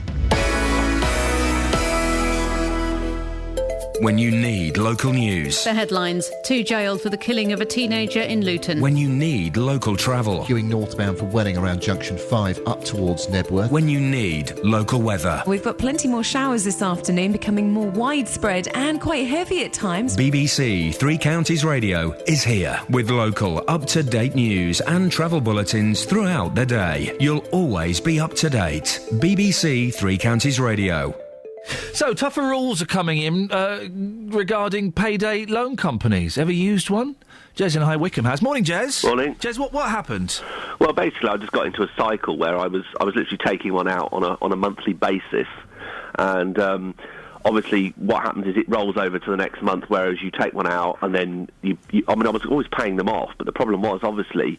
The following month, obviously, you were getting more into debt because you were getting more into debt earlier in the month because obviously you were having to pay off the previous month's loan. So it just got sort of to the point where it got to the beginning of the month and I was just taking them out. And that went on for about 2 years. Wow. And you just do it to make ends meet and just pay your bills because obviously, even though I'm married, we've both got our own financial commitments outside of that. Bills we have to pay, and. How much were you borrowing, Jez? It varied. It really depended. Sometimes it was up to 350. That was sort of top whack, and it sort of went down sort of to about 150. It was anything between that, really. And what kind of interest were you paying on these loans? Crikey, it was thousands of percent APR. It was something like if you were taking out sort of 150 quid, you were paying something like nearly £200 back. Blimey. You're paying almost like another 50 quid back, 50 quid back. So it's that cripples you, and of course I was going into work and people were saying, isn't it awful about payday loans, and people are really stupid at taking them out. And in the end I did come clean with people at work and they were quite shocked. Wow. But last month I managed to get out of the cycle, if you like. Oh really? So you're after 2 years you're free from them? Yeah. And how did you manage that? Just by going without, really, and sheer knuckling down, just doing without. And then my wife helped me out quite a lot, supported me. But, obviously, somebody earlier on said, people are idiots that take them out. But it's easier said than done. Yeah. Did your wife know you were using them? Oh, yeah. She knew from day one? She sort of advised me against it, but it was like, I need it just to get to get by every month. Otherwise, I'll end up with no money whatsoever. It's interesting that you said you kept it secret from your work friends. There's no reason you should tell them, but the fact that it came up in conversation and they were saying that people like you, without realising it, were idiots. How did that make you feel? Very small. I suffer from depression anyway, and that kind of made me feel worse about myself. So my self-esteem was very low. Because you feel sort of, you feel inferior. You think, well, they're obviously doing better than me. They're all right, Jack, and I'm at the bottom of the pile, kind of thing. And it makes you get a real downer on yourself over it. And if you're doing it every month, it just becomes like a cycle, and you can't see an end to it. You're kind of stuck in this rut, and it's quite depressing, really. So to be out of it is quite a relief. To manage without. Obviously, I would have gone to my family had I had a good relationship with my family. Unfortunately, I don't particularly have a good relationship with my sisters. However, and obviously, unfortunately, my parents are not here anymore. Otherwise, I probably would have gone to them for some help. But I didn't really have that option. I didn't feel comfortable with that option. And did you when you went to these companies, did you get the impression that they were concerned or helpful, or were they rubbing their hands, going, "Hey, here comes that mug again"? They used to text you and sort of, tell you when they were going to take the money out, and I didn't really get involved in that side of it, because obviously they were always paid off. Yeah. But, they were quite unhelpful. One month I tried to get a loan out, and I was quite desperate. It was before Christmas, and they weren't very helpful, and, I was locked out of my account, and I had a lot of problems getting, the support to actually get in and actually, obviously give my password and access and get the application done and things like that. Jez, listen, well done on getting out of it. Sounds like you've done a sensible thing, and thank you very much for sharing your story. What do you think? 08459 455 555. On FM, AM, online and digital radio. This is Iain Lee. On BBC Three Counties Radio. Doing, doing, doing. MPs are being urged to back campaigners' calls for more 20 miles per hour zones in built-up areas. Road safety charity Brake will be presenting its Go 20 campaign to Parliament in a bid to reduce speeds around schools and residential areas, as well as in towns and city centres. Well, we are joined by Rod King, who's the founder and campaign director of the road safety campaigners 20's Plenty for Us, and also Brian Gregory from the Alliance of British Drivers. Good morning to both of you. Good morning. Good morning. Rod, let's start with you. Why 20 miles per hour? What difference would that make?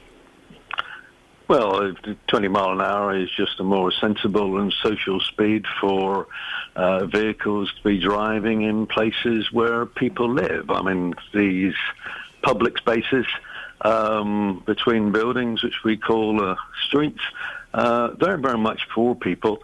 And we, of course, want to use cars, but we want those to be used in a way which matches with the needs and the aspirations and the safety of people who are using those places as well. Brian, from the Alliance of British Drivers, it's about safety, and it makes perfect sense, according to Rod. Well, yes, it would be, according to somebody who works for a charity that's heavily sponsored by public transport organisations and by organisations that make speed enforcement equipment.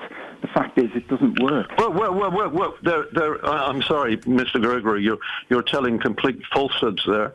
We are not sponsored by any organisations which are involved with speed cameras or whatever. And I actually don't work for the charity. I'm a volunteer. So can we get those straight, please, before you start misinforming people? Right, well, but we'll investigate whether that proves to be true. Well, Rod has said that's true, and we have to take him at his word, Brian. But what do you think about these claims that 20 miles per hour is a safer speed to travel at? Well, the statistics just don't bear it out. Portsmouth, which was the first one, they are claiming 22% fewer casualties, but what they don't tell you is behind the headlines, the most important ones, there was a 38% increase in pedestrian KSIs, that's death and serious injuries, 11% increase in cycling KSIs, and a 6% increase in overall KSIs in the zone where the 20 mile per hour limit was at a time when there was a 12% reduction in traffic volume in that area. So it actually got worse. And there isn't a single zone that we've examined and looked at the statistics where that isn't the case. Rod? Well, he's talking about a figure which is minuscule. In Portsmouth, the KSIs went, I think, from 18 to 19. These are numbers which are so small that they are not useful. Let me tell you that the 20 mile an hour places and the 20 mile an hour policy is now in place with councils which have a total population of 13 million. It's being done in all our major cities. London, Birmingham, Manchester, Bath, Bristol, Doesn't York, necessarily mean it's right, though, does Liverpool. it? Because lots of people are doing it, though, Rod. No, but it has been investigated and looked at by the people who are responsible for those roads, which is the Traffic Authority, and they have decided that it's the right thing to do for the whole community. And it has very few disadvantages. We're talking about a couple of seconds on a journey time. Brian Gregory from the Alliance of British Drivers. Can I ask you, why I'm are not you... sure that it is actually true that they've been investigated. In many cases, councils have imposed these against the advice of police. And what we actually need is a thorough investigation of how effective 20 mile per hour zones Brian, are. why are you so against 20 mile per hour zones? What's your problem with them? The statistics suggest they make things worse. They don't actually make them better. Anybody who's tried to drive a modern car at 20 miles an hour knows that you actually spend more time looking at the speedometer and less time looking at the road. You're in low gear. My car won't travel at 20 miles an hour in above third gear. So you're then spending more time looking at the speedometer, and you're not watching road users. Road users, pedestrians, vulnerable road users are being told that these zones are safer, and they're given the perception that they're safer, and so they tend to act less responsibly, and as a result we get more collisions, not less, and at higher impact speeds because the drivers are not looking at the road, so they're not braking before the impacts. Rod from 20's Plenty. For us, it's difficult to drive at 20 miles an hour. Okay, we find actually that there are people all over Europe, the Danes, the Germans, the Dutch, the Belgians, the Swedes, all have wide area 30 kilometres per hour speed limits, which is 18.5 miles an hour. Mr. Gregory's claim about, always looking at speedo. This is ridiculous. Drivers who don't know what speed they're doing and constantly looking at their speedo are not particularly good drivers, and perhaps they would be better driving at 20 rather than always looking at their speedo at 30. It is ridiculous. It's just that there is a group of the Association of British Drivers, which I would say doesn't represent all drivers.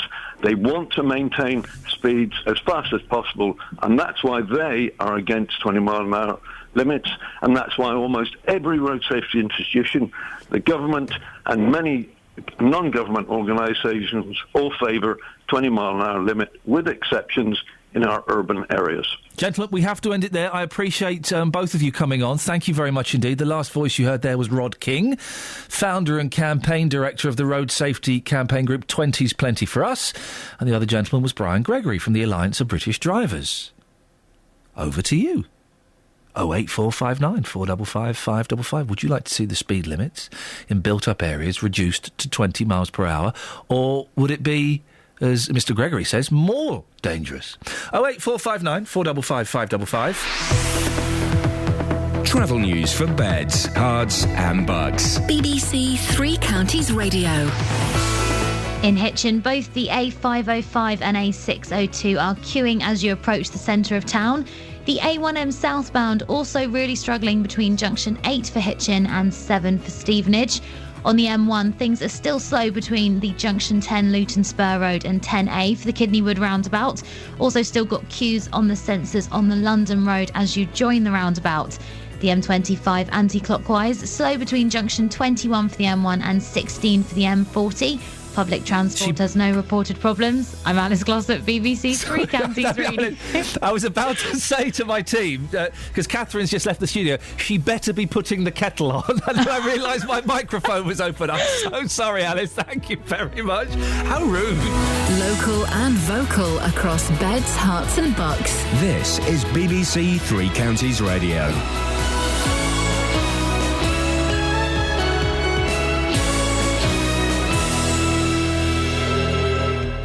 It's 8 o'clock. I'm Simon Oxley. The headlines: warning over new rules on payday loans, lorry driver killed in M1 crash, and Luton win again to close in on promotion. BBC Three Counties Radio. Up to a quarter of payday lenders will fail to meet the new rules governing the way they operate, according to the Financial Conduct Authority. Lenders will have to carry out improved affordability checks on customers and will be banned from rolling over a loan more than twice. Andrew Pakes is Labour's parliamentary candidate for Milton Keynes South. This is a big step forward. I've been campaigning on this, and we've had groups in Milton Keynes campaigning on this for several years. It's not everything I wanted.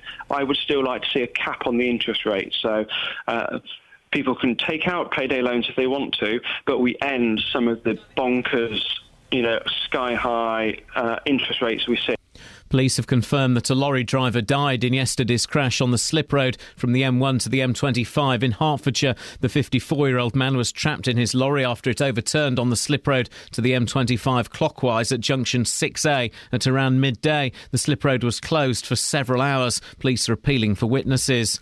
St Albans Cathedral is to receive over £4 million in heritage lottery funding. 10 projects nationwide will receive a total of £30 million under plans announced this morning. The £4.2 million for St Albans will fund conservation work at the cathedral, and an education and events programme is also planned.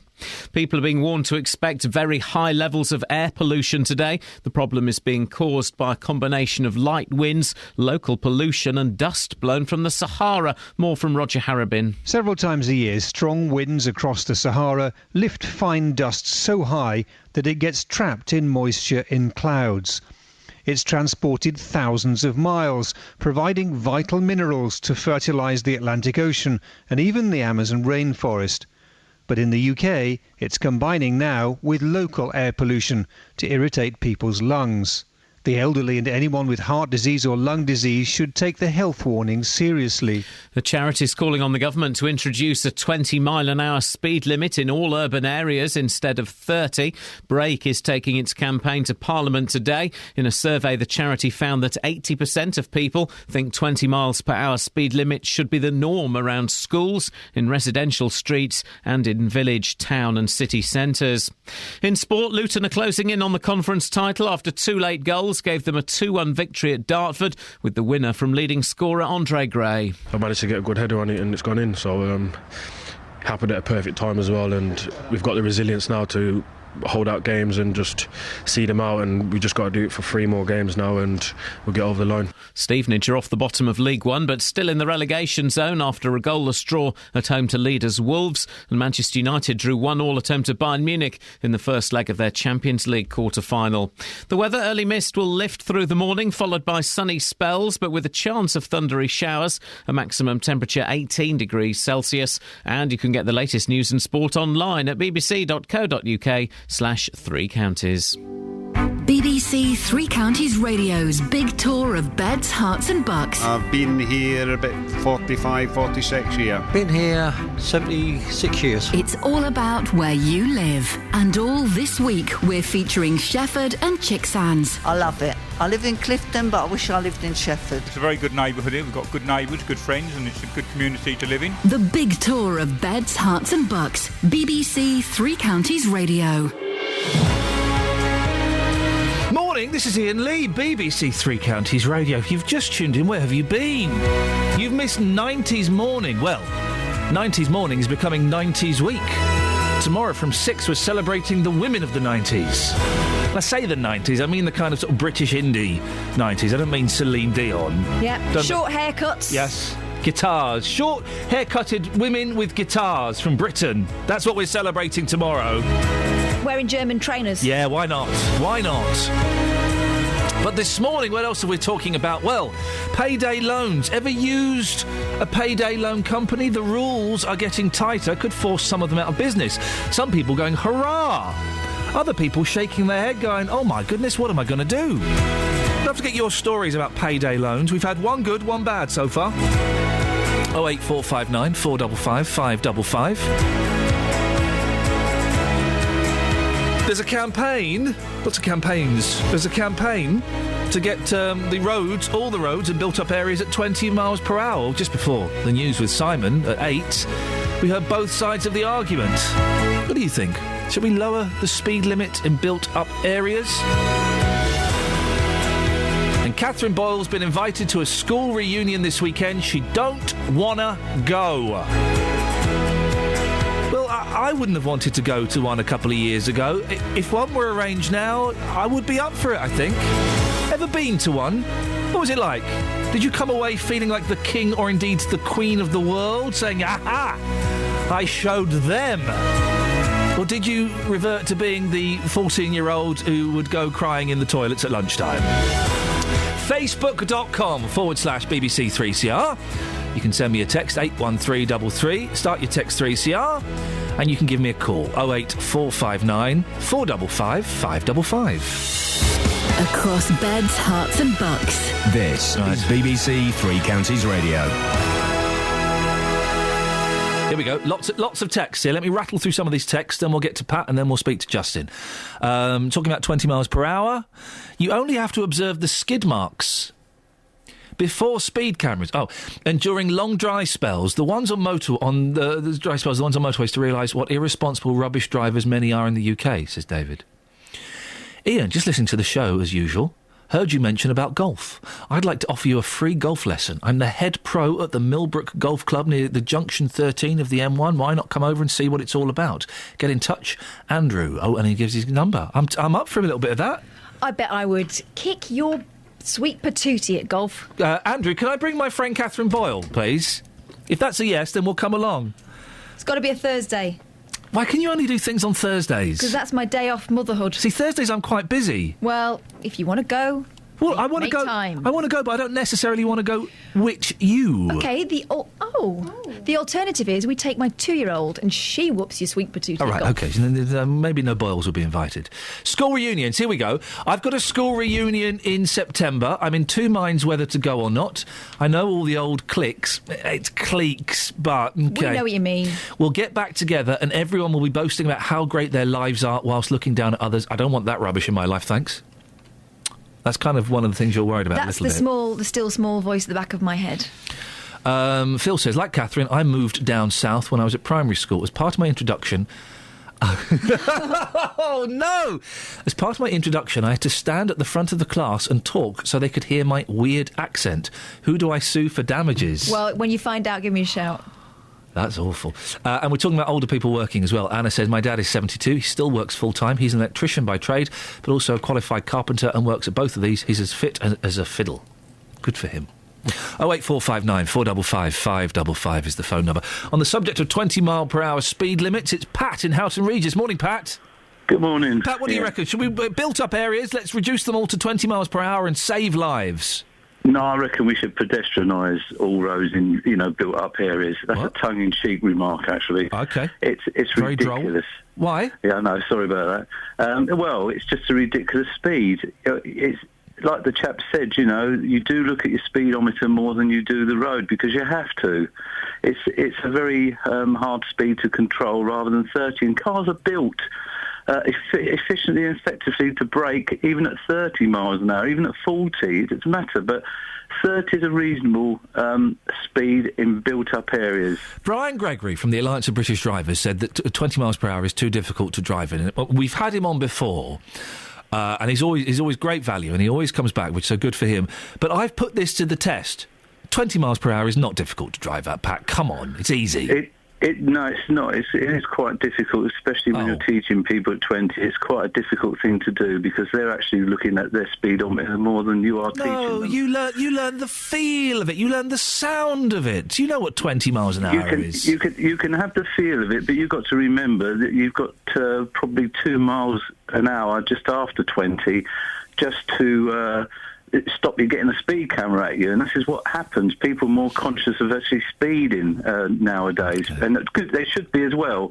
But that money that councils are actually spending on all these road improvements, which must run into millions and millions of pounds all over the country, would be better spent on enforcing the laws on our roads by employing more traffic police, where you see them going 70 miles an hour down the Dunstable Road in Luton and other roads that people do not obey the speed limits. They're the dangerous drivers that we need to start looking at. Thank you very much indeed. 08459 455 555. We've just had confirmation from Andrew at the golf club that yes, Catherine is very welcome to come and have a go. Why not bring Justin and Kelly? Oh, right. No. Is it crazy golf? No, it's grown-up golf. Just you and me. It's a lot of walking, a lot of... You probably wouldn't like it. You could drive the buggy. No. Can I? You can carry my bag. Oh. I believe that's called caddying. This has really just got out of hand.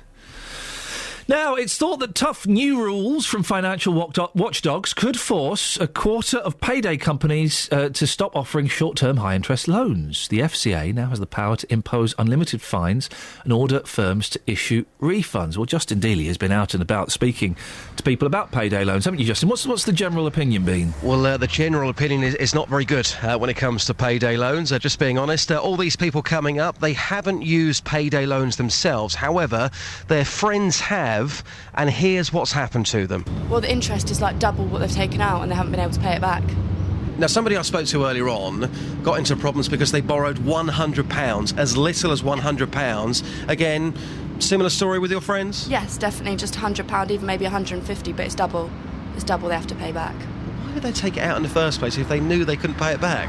But it's they think they could pay it back at the time, but then they realise when they get it, oh, I can't.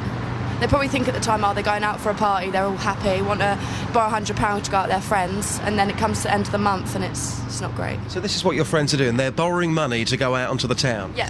I haven't done it because my mum won't let me. If I did, I'd probably get kicked out of my house. I mean, that's shocking, isn't it? Yeah. I wouldn't borrow it. No, I would never do it.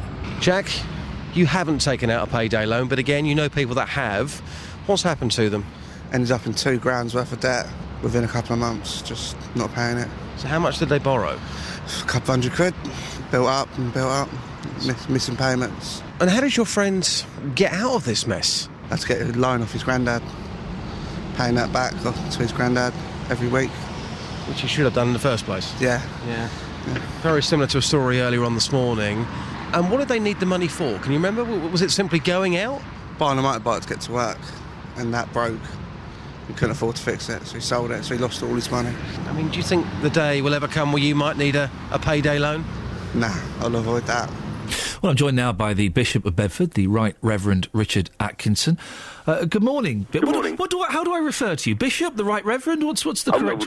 Bishop Richard, Bishop. Bishop, I'll call you the Bishop. Fine. You're not a fan of these companies, are you? No, we're not. And we recognise there's a place for appropriate financial lending.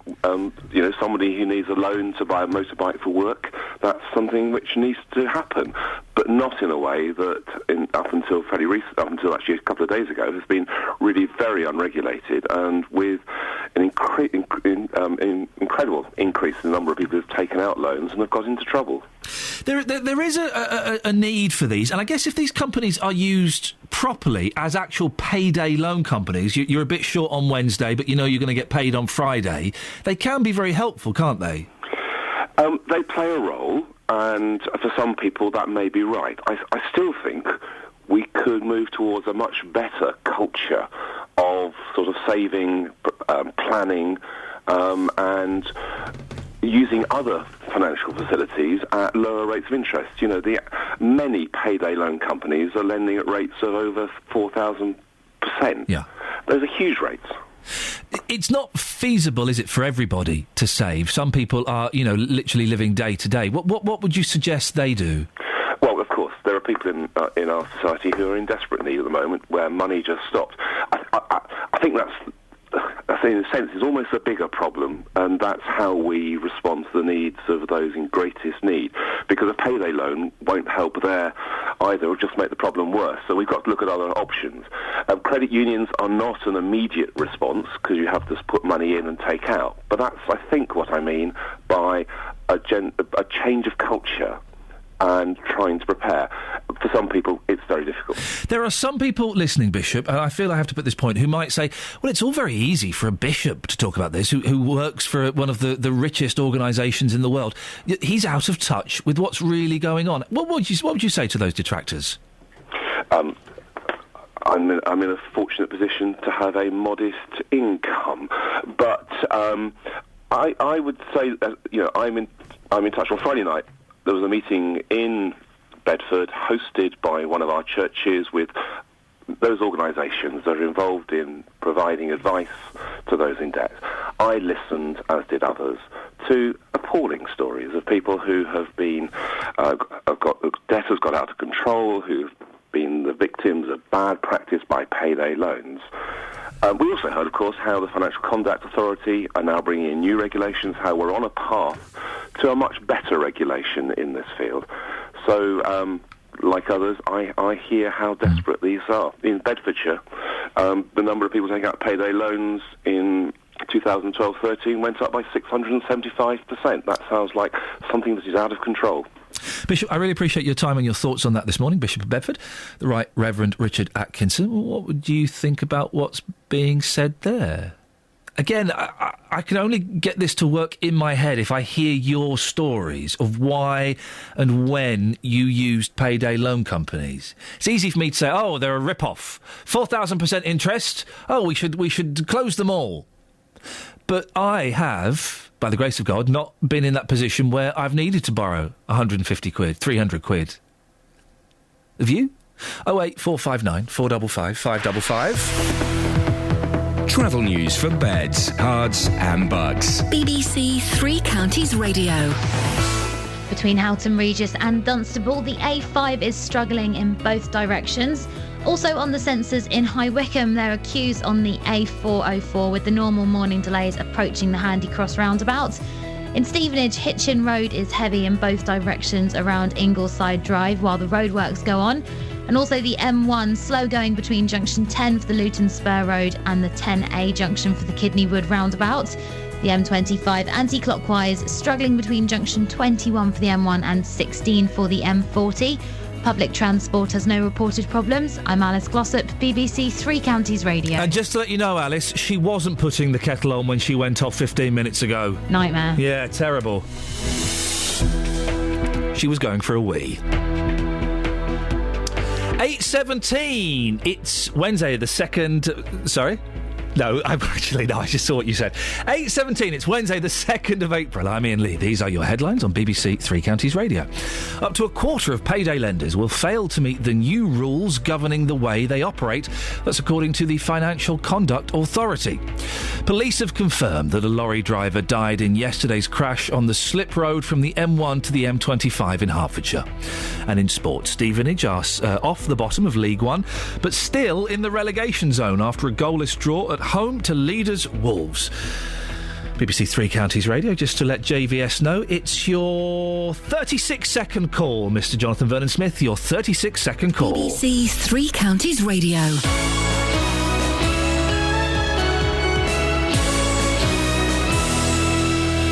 Every weekday from 3, Roberto Perrone. You told 580 gags in 1 hour. Can I test you for 1 minute? I spent the whole year trying to get into classical music. It took the 4 seasons. Weekdays from 3. We heard from Neil earlier on. He claims he was discriminated against and asked to leave a pub because he injected himself in public in full view. Insulin keeps my son alive, OK? If he doesn't inject, he'll die. Roberto Perrone. And I just thank you for the services that you do on here to help people like myself. Weekdays from 3 on BBC Three Counties Radio.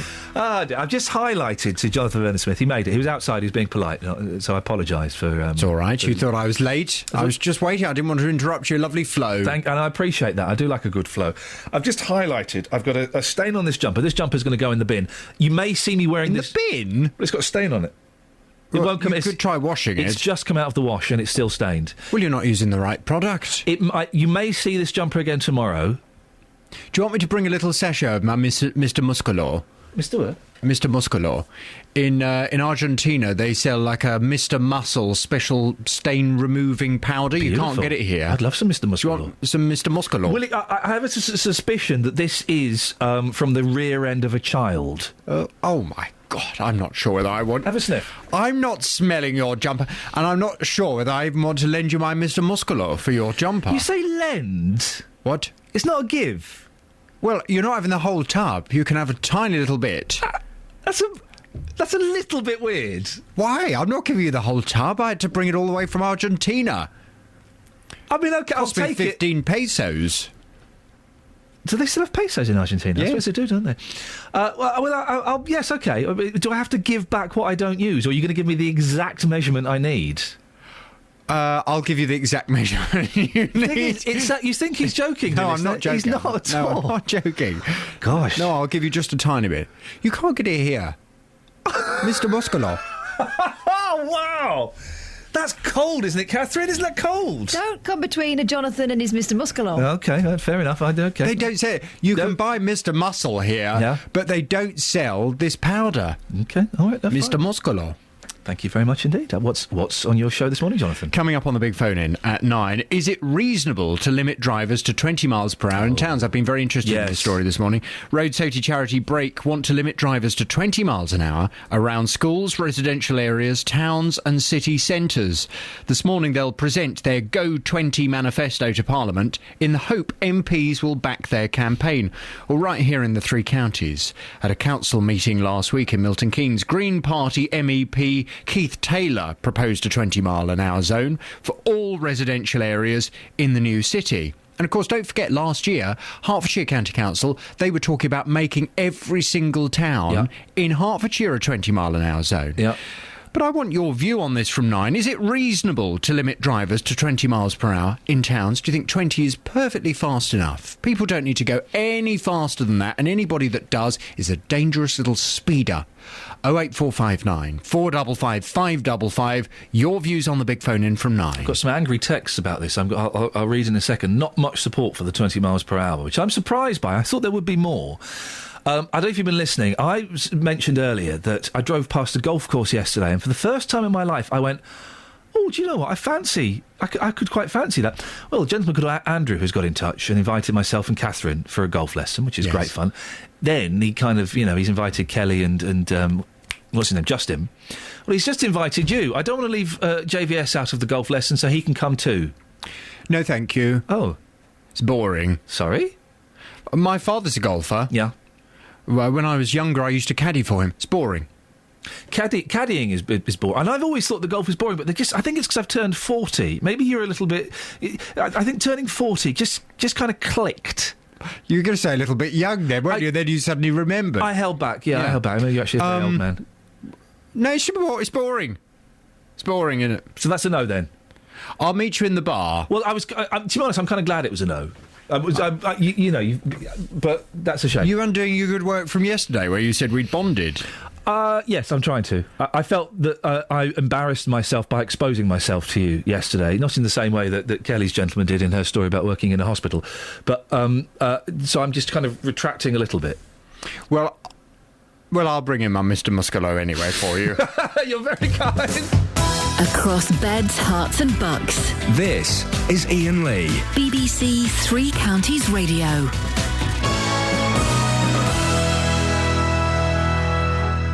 Yes, Catherine. I've never heard of this Mr. Muscolo. No. When I lived in Spain, it was all about Don Limpio, Mr. Clean.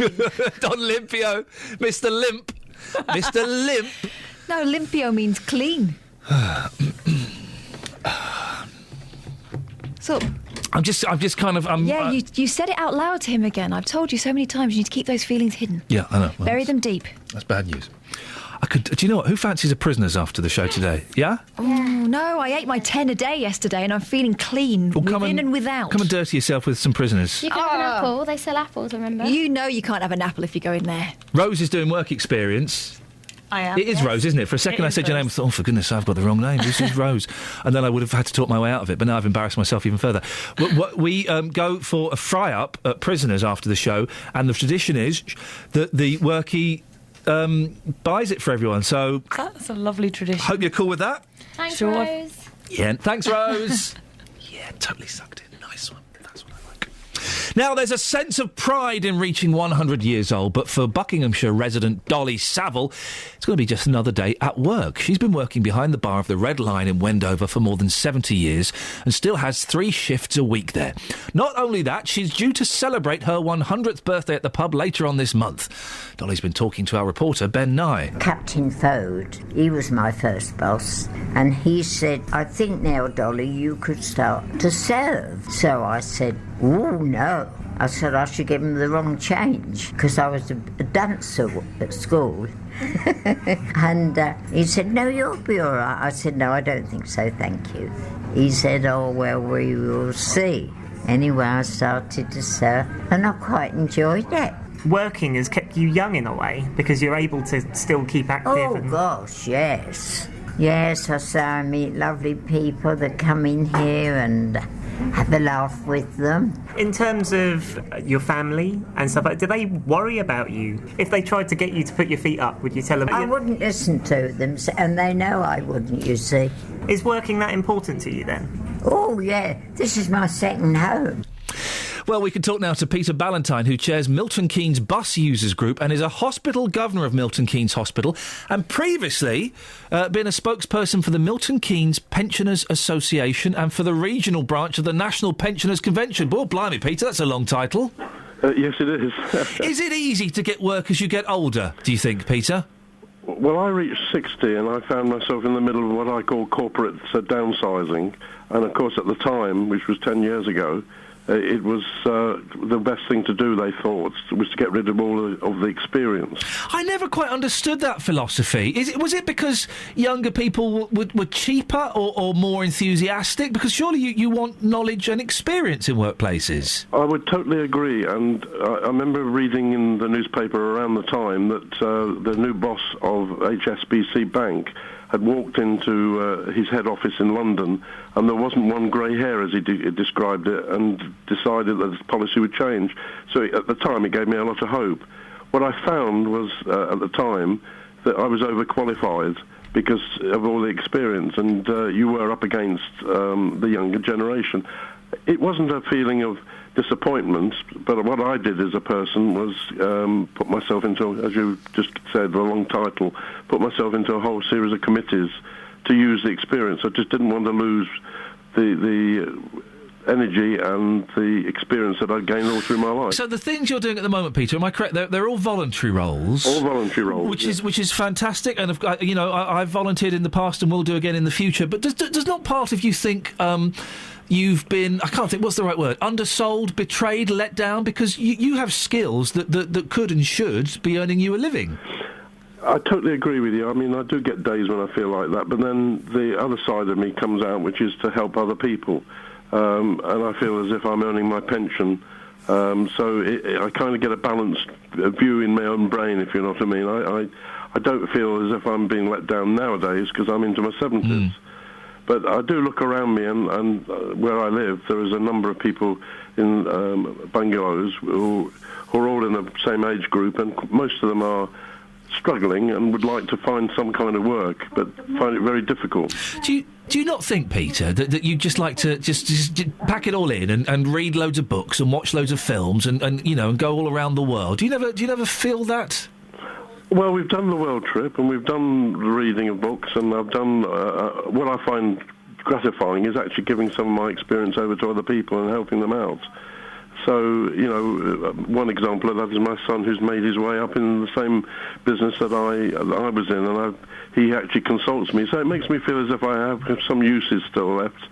But, the experience I have has helped a tremendous amount to build up the bus users group, which was non-existent 5 years ago. And I guess you're right. That's the thing. You talk about these people of similar ages who are perhaps doing less than you, and but perhaps some of them feel that they are they're not contributing to society. That they are useless.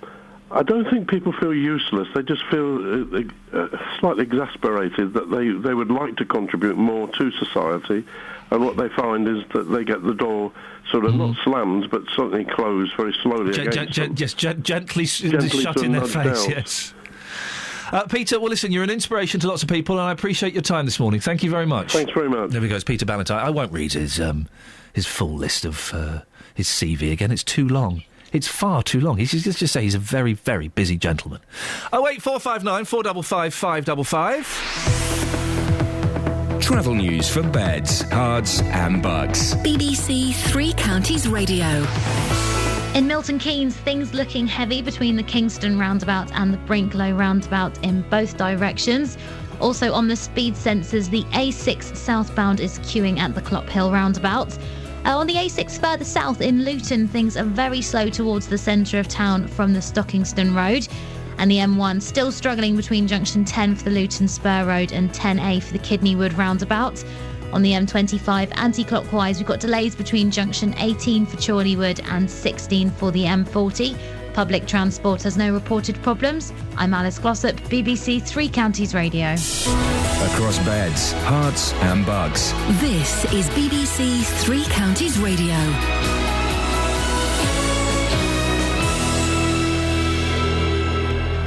It's 8:30. I'm Simon Oxley. The Bishop of Bedford has told Three Counties Radio that the system of payday loans is out of control. Up to a quarter of payday lenders will fail to meet the new rules governing the way they operate, according to the Financial Conduct Authority.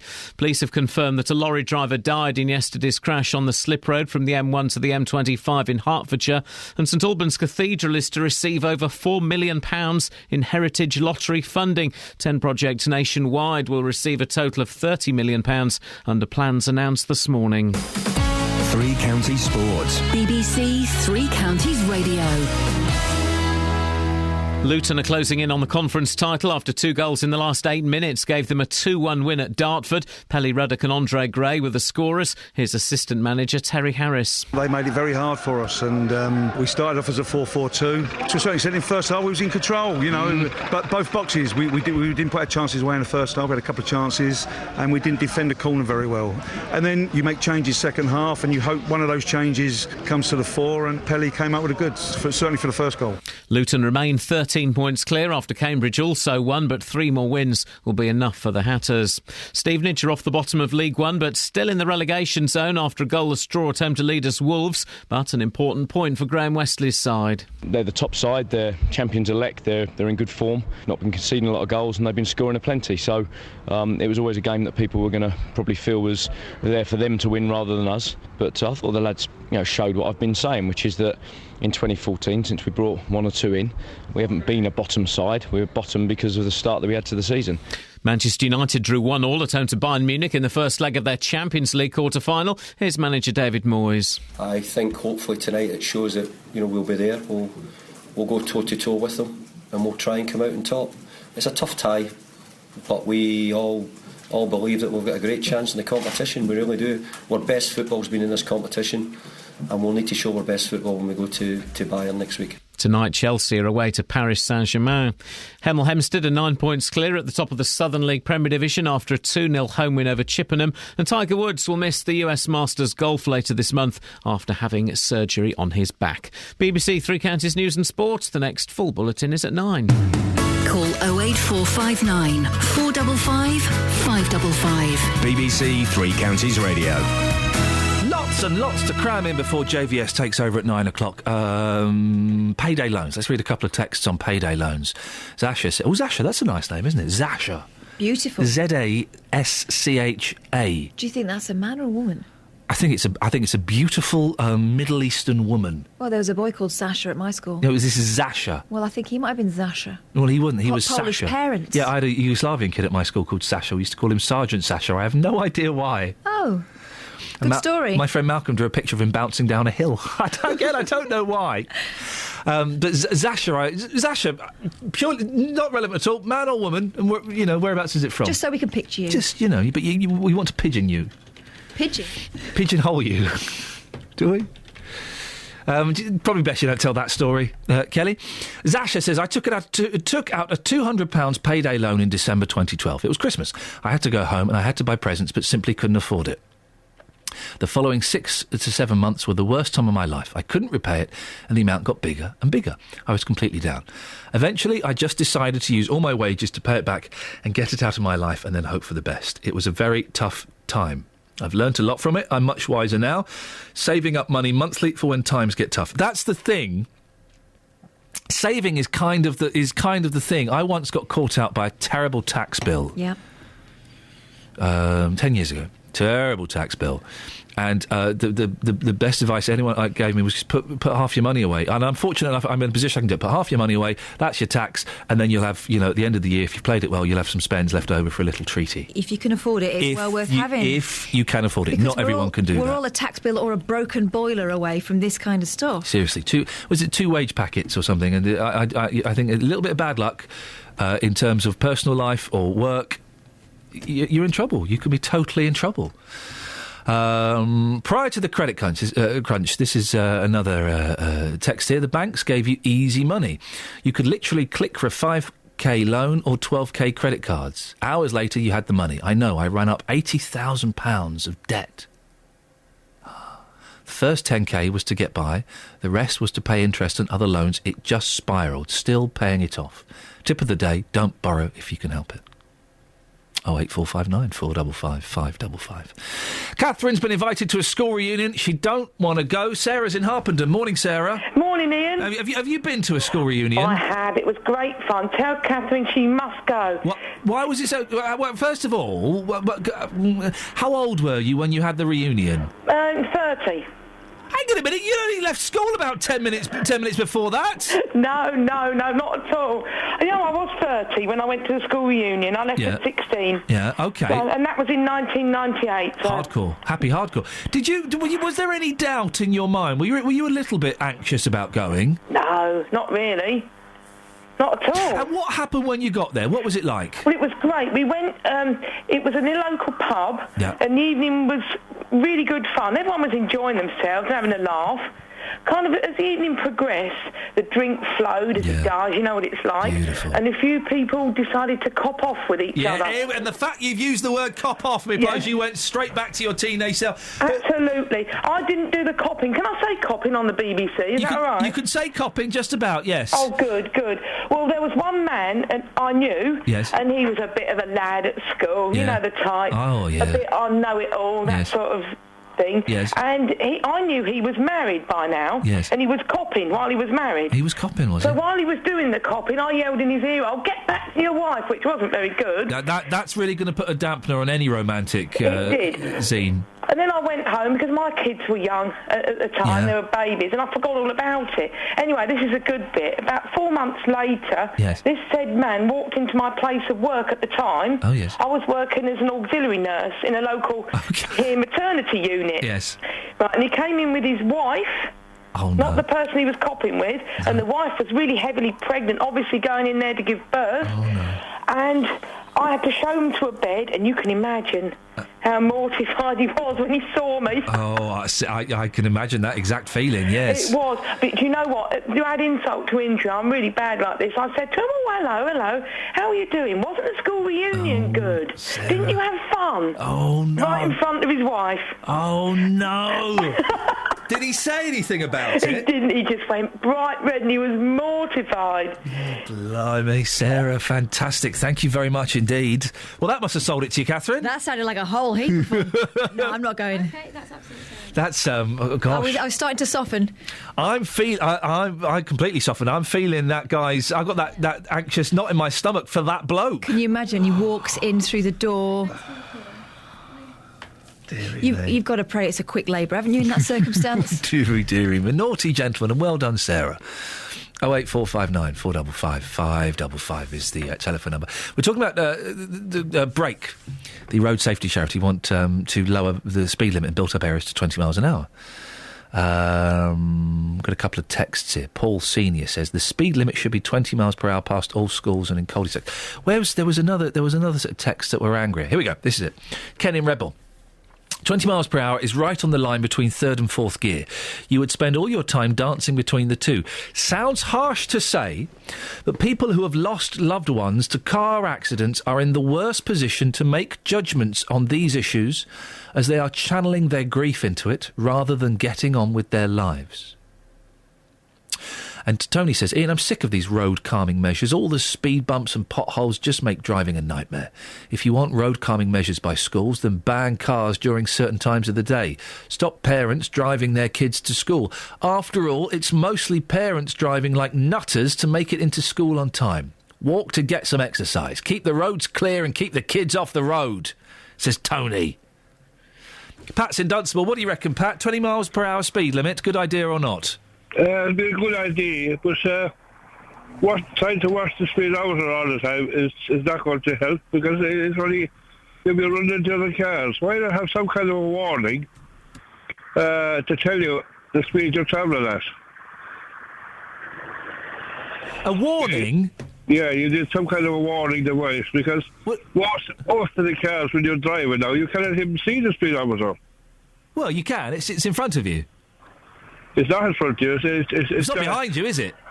It's down underneath, and you got to look down all the time to see the speed. It's not down underneath. You have to. Your eyes are right. I'm in my car, right? Okay, and I'm looking at the road, and I'm moving my eyes down. There's the speedometer. I'm back up to the road. It's taken less than a second. There it is again. I'm back up. Less than a second. Yeah, well, everybody is driving so close now, and that second you can be running into the back of another car. Well, no, because, OK, here we go, Pat. Let me take a car isn't going to appear, probably not, if you're on a straight road with no turnings, in less than a second. I'm looking ahead of me. I can see there are no cars. Looking down at the speedometer, looking up, there's still no car. Yeah, fair enough. I agree with you there. Ah, thank you, Pat. Pat, would you ever go back to a school reunion? I don't even know what you know by a school reunion. Well, you know school. Right. Yeah, you know a reunion. Yeah. Put them together. School reunion. Right. What would you have to do if you went back to a school reunion? Maths. Physics. No, I'm only kidding you. You get back, basically, with all of your mates... Do you realise what age I am? 62. I'm 76. Well, flipping heck. It would be nice, then, wouldn't it, for you to get back with all of your school friends and maybe have a few beers? Do you like? I don't know if you like beer. I don't drink. You don't drink? No. Right, OK. Well, you could get back with your school friends and you could sup on a Sprite or a 7-Up and just talk about the old times. Would you like that? I haven't got friends. Oh, why? Because I don't live in the country where my friends are. Oh, are you never tempted to go? I'm Irish. You're what? Sorry. I'm Irish. Irish? Yeah. I would never have guessed. You wouldn't? No. Well, I've been in this country 45 years. You've lost the accent. You've lost the accent. I've also been in Australia, Canada, America. See, I can hear Canadian. I can hear a little touch of Australia. It was Sydney, wasn't it?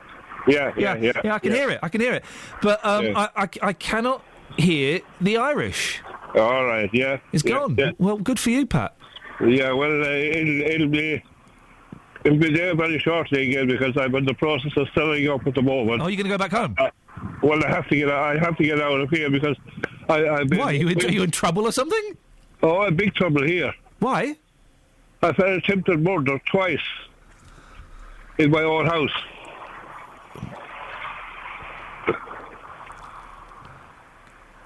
Gosh, that was a surprise. What, someone's attempted to murder you? Yes, in my own house. Wow. What, can I ask how recently that was? 3 weeks ago. Blimey, Pat. What, was it someone, without giving any names or anything, was it someone you knew? Or was it a stranger? No, it wasn't somebody I knew. It's gangs of youths that's living in outrageous and Dunstable, flying around on bikes, terrorising the whole community. Gosh. And the police won't do anything about it. When I ring up the police, as soon as I hear my name, they hang up. I've actually written now to the MP, who doesn't live in Dunstable. He actually lives in St. Mark's in Kent. Well, Pat, listen, I wish you the very best of luck with whichever direction your life heads in. And I appreciate you sharing your story with us. Yeah, if I can still stay alive. Let's keep our fingers crossed on that, Pat. I wish you the... At the moment, me and my wife can hardly walk outside the door without being abused. Well, and you're saying the police won't do anything about that? As soon as I hear my name, they hang up. They put me on hold. They don't want. They won't talk to me. Why do you think that is, Pat? I do not know. Well, if I had an answer, I would. Well, I suggest, Pat, if you genuinely think that your life is in danger, I would suggest you keep getting in touch with the police and you don't take no for an answer. And whether that be on the phone, I would suggest you also write them a letter, and I would suggest that maybe you take a visit to the police station. I've done all that for the last 3 years. Gosh. I've done all that for the last 3 years. They've also cost me £35,000 because they burned the camper van I had, they burned the Mercedes car, and they burned the Aston Diesel van Christmas night outside the house. When I got in touch with the insurance, they refused to pay. I'll tell you what we'll do, Pat, if you don't mind. Yep. Would you like us to put a little call into the police? You can do, yeah, please, yeah. But I can't promise anything, Pat. We have to end it there. I can't promise anything, but we'll put a little call into the police and we'll just see. Maybe there's a misunderstanding somewhere along the lines. Well, there's evidence, Catherine, if ever we needed evidence, that everybody has got a story in them. Everybody has got a story in them. You phone up about one thing, and with just a little gentle pulling of the thread, that everyone has a story in them. I was not expecting that. Right, well, I'm going to put a call into the police after the programme. Catherine, thank you very much indeed. Gosh. 08459 455 555 is the phone number. BBC Three Counties Radio. Let's get the travel news now. Here's Alice. Travel news for beds, cards and bugs. BBC Three Counties Radio. In Cheshunt on the A10 southbound, there are queues between Turnford and Waltham Cross.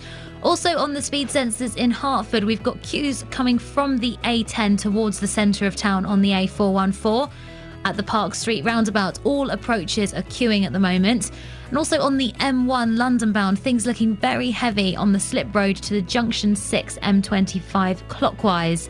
The M25 itself, anti-clockwise, slow going between junction 18 for Chorleywood and 16 for the M40. Public transport has no reported problems. I'm Alice Glossop, BBC Three Counties Radio. Alice, thank you very much. A little bit of business to do on Twitter. We talked about we're having a 90s week here on BBC Three Counties Radio. Richard has tweeted me, the glorious 90s when you used to be on the telly and actually funny. Block. There we go.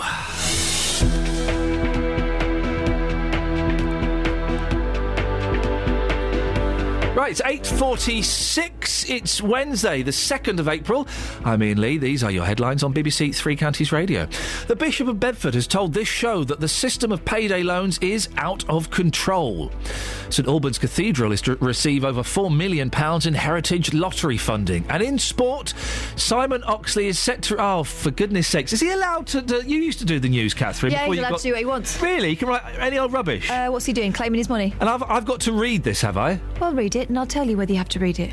Simon Oxley is set to receive £5 after Luton moved another step closer to the conference title with last night's 2-1 win at Dartford. Sorry? Yeah. Stop laughing at Oxley banter, right? First of all, he's not set to receive £5 because it's not happened yet, so that's misleading. And secondly, he's really annoyed me with that. Get your money ready. And if I have to pay it, I will pay it without any qualms or any bitterness. I mean, I'll be resentful and I'll bitch about him behind his back, but to his face, I will be a gentleman. But that is out of order, what he's done there. That is bang out of order. I'd say it was fair play. Would you say that was fair play? I'd say that's extremely rude. Beds, hearts and bucks weather. BBC Three Counties Radio. So mist and fog to clear first of all before we have a bit of a bright start to the day with some sunny spells around. It should start to cloud over later on though, and there's always the threat of a shower, fairly light though mostly, and of course not all of us will see them. There's a light easterly breeze today with temperatures reaching 17 or 18 degrees Celsius, and of course don't forget we've also got high pollution today too. Now tonight we've got some clear spells. It's largely dry tonight, and it starts to cloud over as we head towards the morning with temperatures down to 10 or 11 degrees, so quite a mild night really. Tomorrow a cloudy day altogether, some showers around from the start but fairly light at the beginning, becoming more frequent and heavy later on in the day with temperatures reaching 16 degrees Celsius. And then on Friday 1 or 2 showers around. On Saturday it's going to be a showery and breezy day with some brighter spells. On Sunday though a windy day, probably quite wet too, so not particularly pleasant, but we've got a high pressure building in the middle of next week, so we have got some settled weather to look forward to. That's your latest forecast. Every weekday morning. The shop didn't want to give me them back, so I went to the shop, paid them a fee to get my cylinders back. The JVS show fights for your rights and tackles your consumer problems. I went to speak to this company and I asked them what had happened. It took me absolutely ages to get through to anyone. If you need our help, email jvsshow@bbc.co.uk. After a lot of discussion about my cylinders, the governing body showed up at my house on the following day. And we could do the same for you. Thanks, Denise, and for the company for getting her cooker back up and running. Here's your horn. The JVS show, weekday mornings from 9 on BBC Three Counties Radio. Across beds, hearts and bucks. This is Iain Lee. BBC Three Counties Radio. Hey up, chop. Don't forget, tomorrow morning from 6 we're celebrating the ladies that made the 90s rock. That's not bad, actually, is it? Oh, no, that makes me feel a bit... Yo. Oh. What was that? Was that someone's... Dealey. I thought it was someone's stomach rumbling. That's Dealey thinking about the ladies who made the 90s rock. Tomorrow, Justin, but from 6 o'clock we'll be celebrating the magic of the wonderful ladies that made the 90s so spectacularly rocking. Yo. You did it again. Yeah. Yeah. That's how I test the microphones at the BBC. Yo. What, by abusing them in a horrible... sleazy, yeah. Got some emails. Shall I do some emails? Yeah. You don't have to say it like that. Yeah. I mean, go ahead. Okay. By the way, we've been invited to a golf lesson. Do you want to come? Oh yes, I've got a legendary story about golf, which I shall tell you about on the course. Legendary story. It's about my Jag. That when I was younger. I thought you were going to tell us on the course. Can I tell you quickly now? It's only a 10-seconder. If it's legendary, let's have it. it is. I was Such desperate a for a flub. golf club Put the echo once. on. He was desperate for a golf club? I was desperate for a golf club. All my friends still play golf. I can't play golf because I can't be bothered with golf, because to me it's a bit boring. So I wanted to join the crew back in, the 1990s. Yes. So I swapped 10 cigarettes for a golf club.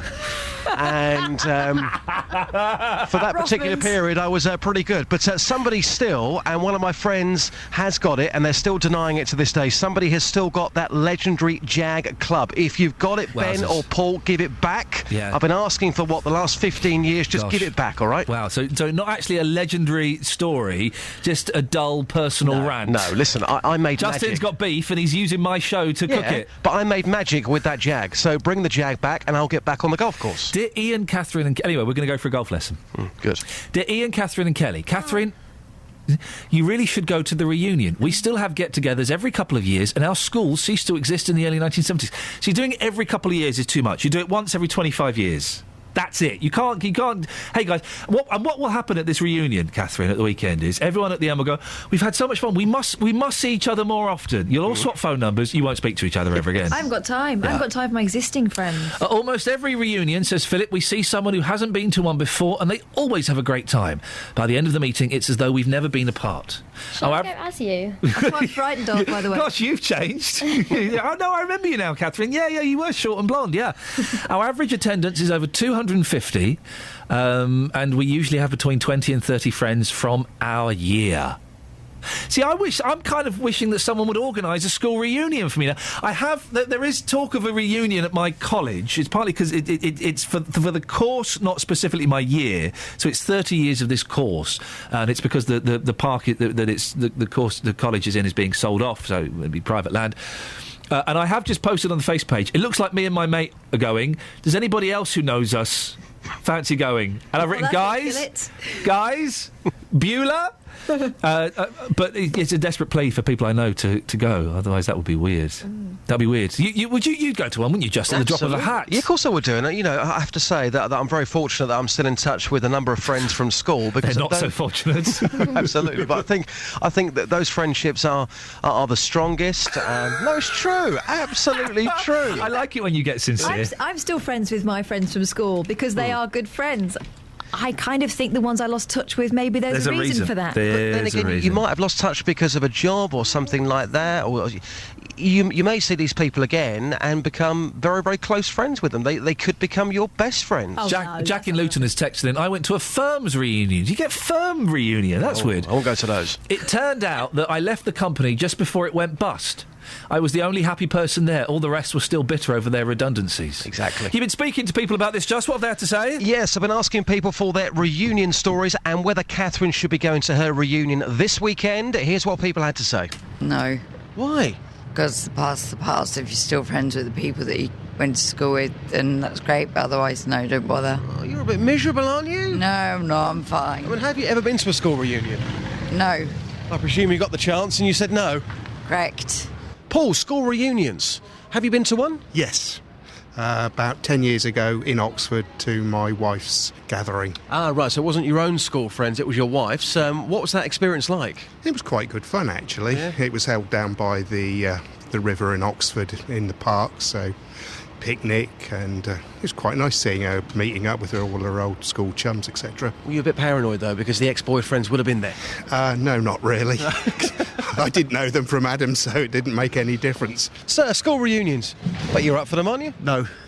Waste of time. Everyone one-upmanship. I've done better than you, and who's done better than the other one else? And they're all lying. So, based on that, you wouldn't go? No. Well, have you been invited to them? 4 of them. 4? Yeah. And you turned down every one? Yeah. Oh, come on. Stop being so miserable. Better things to do. You can go there and lie yourself, can't you? Don't do lying. Good Catholic boy. Bilkis, school reunions. Talk to me. I think it's just... it's lovely, isn't it? You know, get everyone together after 10 years. You want to know what they're doing and how everyone is. Some of them are married, got kids and everything. So it's just about a bit of catch-up and everything. And that's So you've got one coming then? Next year, yeah. We're organising it, that's all I know. And do you think most people will turn up? Oh, yeah, through Facebook and, social networking. We've got a lot of response and everything, so hopefully it's going to be a good one. Yeah, I can feel the excitement. And just lastly, Catherine Boyle, our producer back in the studio, she's got a school reunion this weekend. Should she go? What do you think? I think she should go. After how many years is she going? I don't want to be rude, but I'll probably say her age, probably after about 30 years. She should definitely go. She'll be worth it, trust me. Kelly came up with a good idea. 18 years. Justin. Right, because Catherine, we've seen pictures of her as a kid. She was weird, geeky looking. She's hot now. Yeah, I'll go along with that. She should go and own that place. Absolutely, Catherine, listen, take my advice. Would you like a Justin's final thought for the day? Always. Okay. As Iain says, an attractive woman, an intelligent woman, doing very well for yourself, got a very good family, got a good husband, go along and be proud, enjoy. It's not really as final thoughts go, it's pretty limp. No, it's not. That's a good final thought. How did you just round up my life? Well, I just said that you're doing well for yourself. You've got a very good family. What's there to be embarrassed about? Go along and see your old friends and have a good time. Stop being so miserable. Justin, thank you very much indeed. I'm partly laughing at that. I'm partly laughing at how Kelly Betts is trying to spell the name Teresa. Nigel's on the line. Good morning, Nigel. Yeah, good morning. Hello, Iain. Hello, Catherine. I'd just like to find out, how do I go about claiming my commission on the phoning you've just done? Oh, go on. Tell us why. Because Catherine tweeted about, a week, 2 weeks ago about this dilemma she had. Yeah. I tweeted back jokingly with a bit of a tongue-in-cheek saying, there's a phone-in on this. Oh, you didn't do a face? I didn't know it was tongue-in-cheek. I thought it was a serious suggestion. Oh. Right. No, I mean, it was a little bit. I mean, you just do winky face. Yes, I just needed to know, how do I claim my commission? Well, Nigel, if you can make it to Prisoners, our local Greasy Spoon, in 20 minutes, we'll buy you breakfast. Oh, thank you very much, but I'm on my way to Stevenage, so I can't go that. Mate. Opposite direction. So Never more. Well, listen, well done you. Thank you for getting in touch. And Catherine, we're getting your cast-off tweets as content for the show. Who would do that? No, I've been going on about this for about 3 weeks. Nigel's a good sport. Can we, next time you're off, can we hire him as a producer? Yeah, sure, yeah. And Teresa. Good morning, Teresa. Hello, Iain. You don't want to see how your name's been spelt on my screen. I didn't know there were so many A's in the alphabet. Right, what have you got for us? What would you like to say? I went to a school reunion, and there were three different people, things that I noticed were there. One lot of people, you suddenly think, yes, I know who you are straight away, and you start talking. Another lot of people, you think to yourself, now, I vaguely recognise your face and things, but who are you? And you ask the person's name and things, they say who they are. I think, oh, yes, I remember. Yes. And there's some people that come up and you say, hello, nice to see you. And you ask their name and you think, I've no idea who you are. Teresa, I've got to end it there because we're out of time, but what a brilliant call to end on. Thank you. Travel news for beds, cards and bugs. BBC Three Counties Radio. In Newport Pagnell, the A422 heavy at the Tickford roundabout as you head for the M1. Also on the speed sensors, things still very busy approaching the centre of Hitchin. The A602 is queuing towards the centre of town. And also heading towards St Albans, the Harpenden Road, very heavy as you go in towards St Albans. The M25 anti-clockwise, slow between 18 for Chorleywood and 16 for the M40. Public transport has no reported problems. I'm Alice Glossop, BBC Three Counties Radio. Thank you, Alice. So, Catherine, have you decided? Are you going to go to the reunion, yes or no? No. Oh, there we go. JVS up next. We're back tomorrow at 6. Ta-ta. Local and vocal across beds, hearts and bucks. This is BBC Three Counties Radio. Thank you, Iain. Good morning. Welcome to the JVS show. I'm Jonathan Vernon Smith. It's Wednesday. It's 9 o'clock. And on today's big phone-in, is it reasonable to limit drivers to 20 miles per hour in town?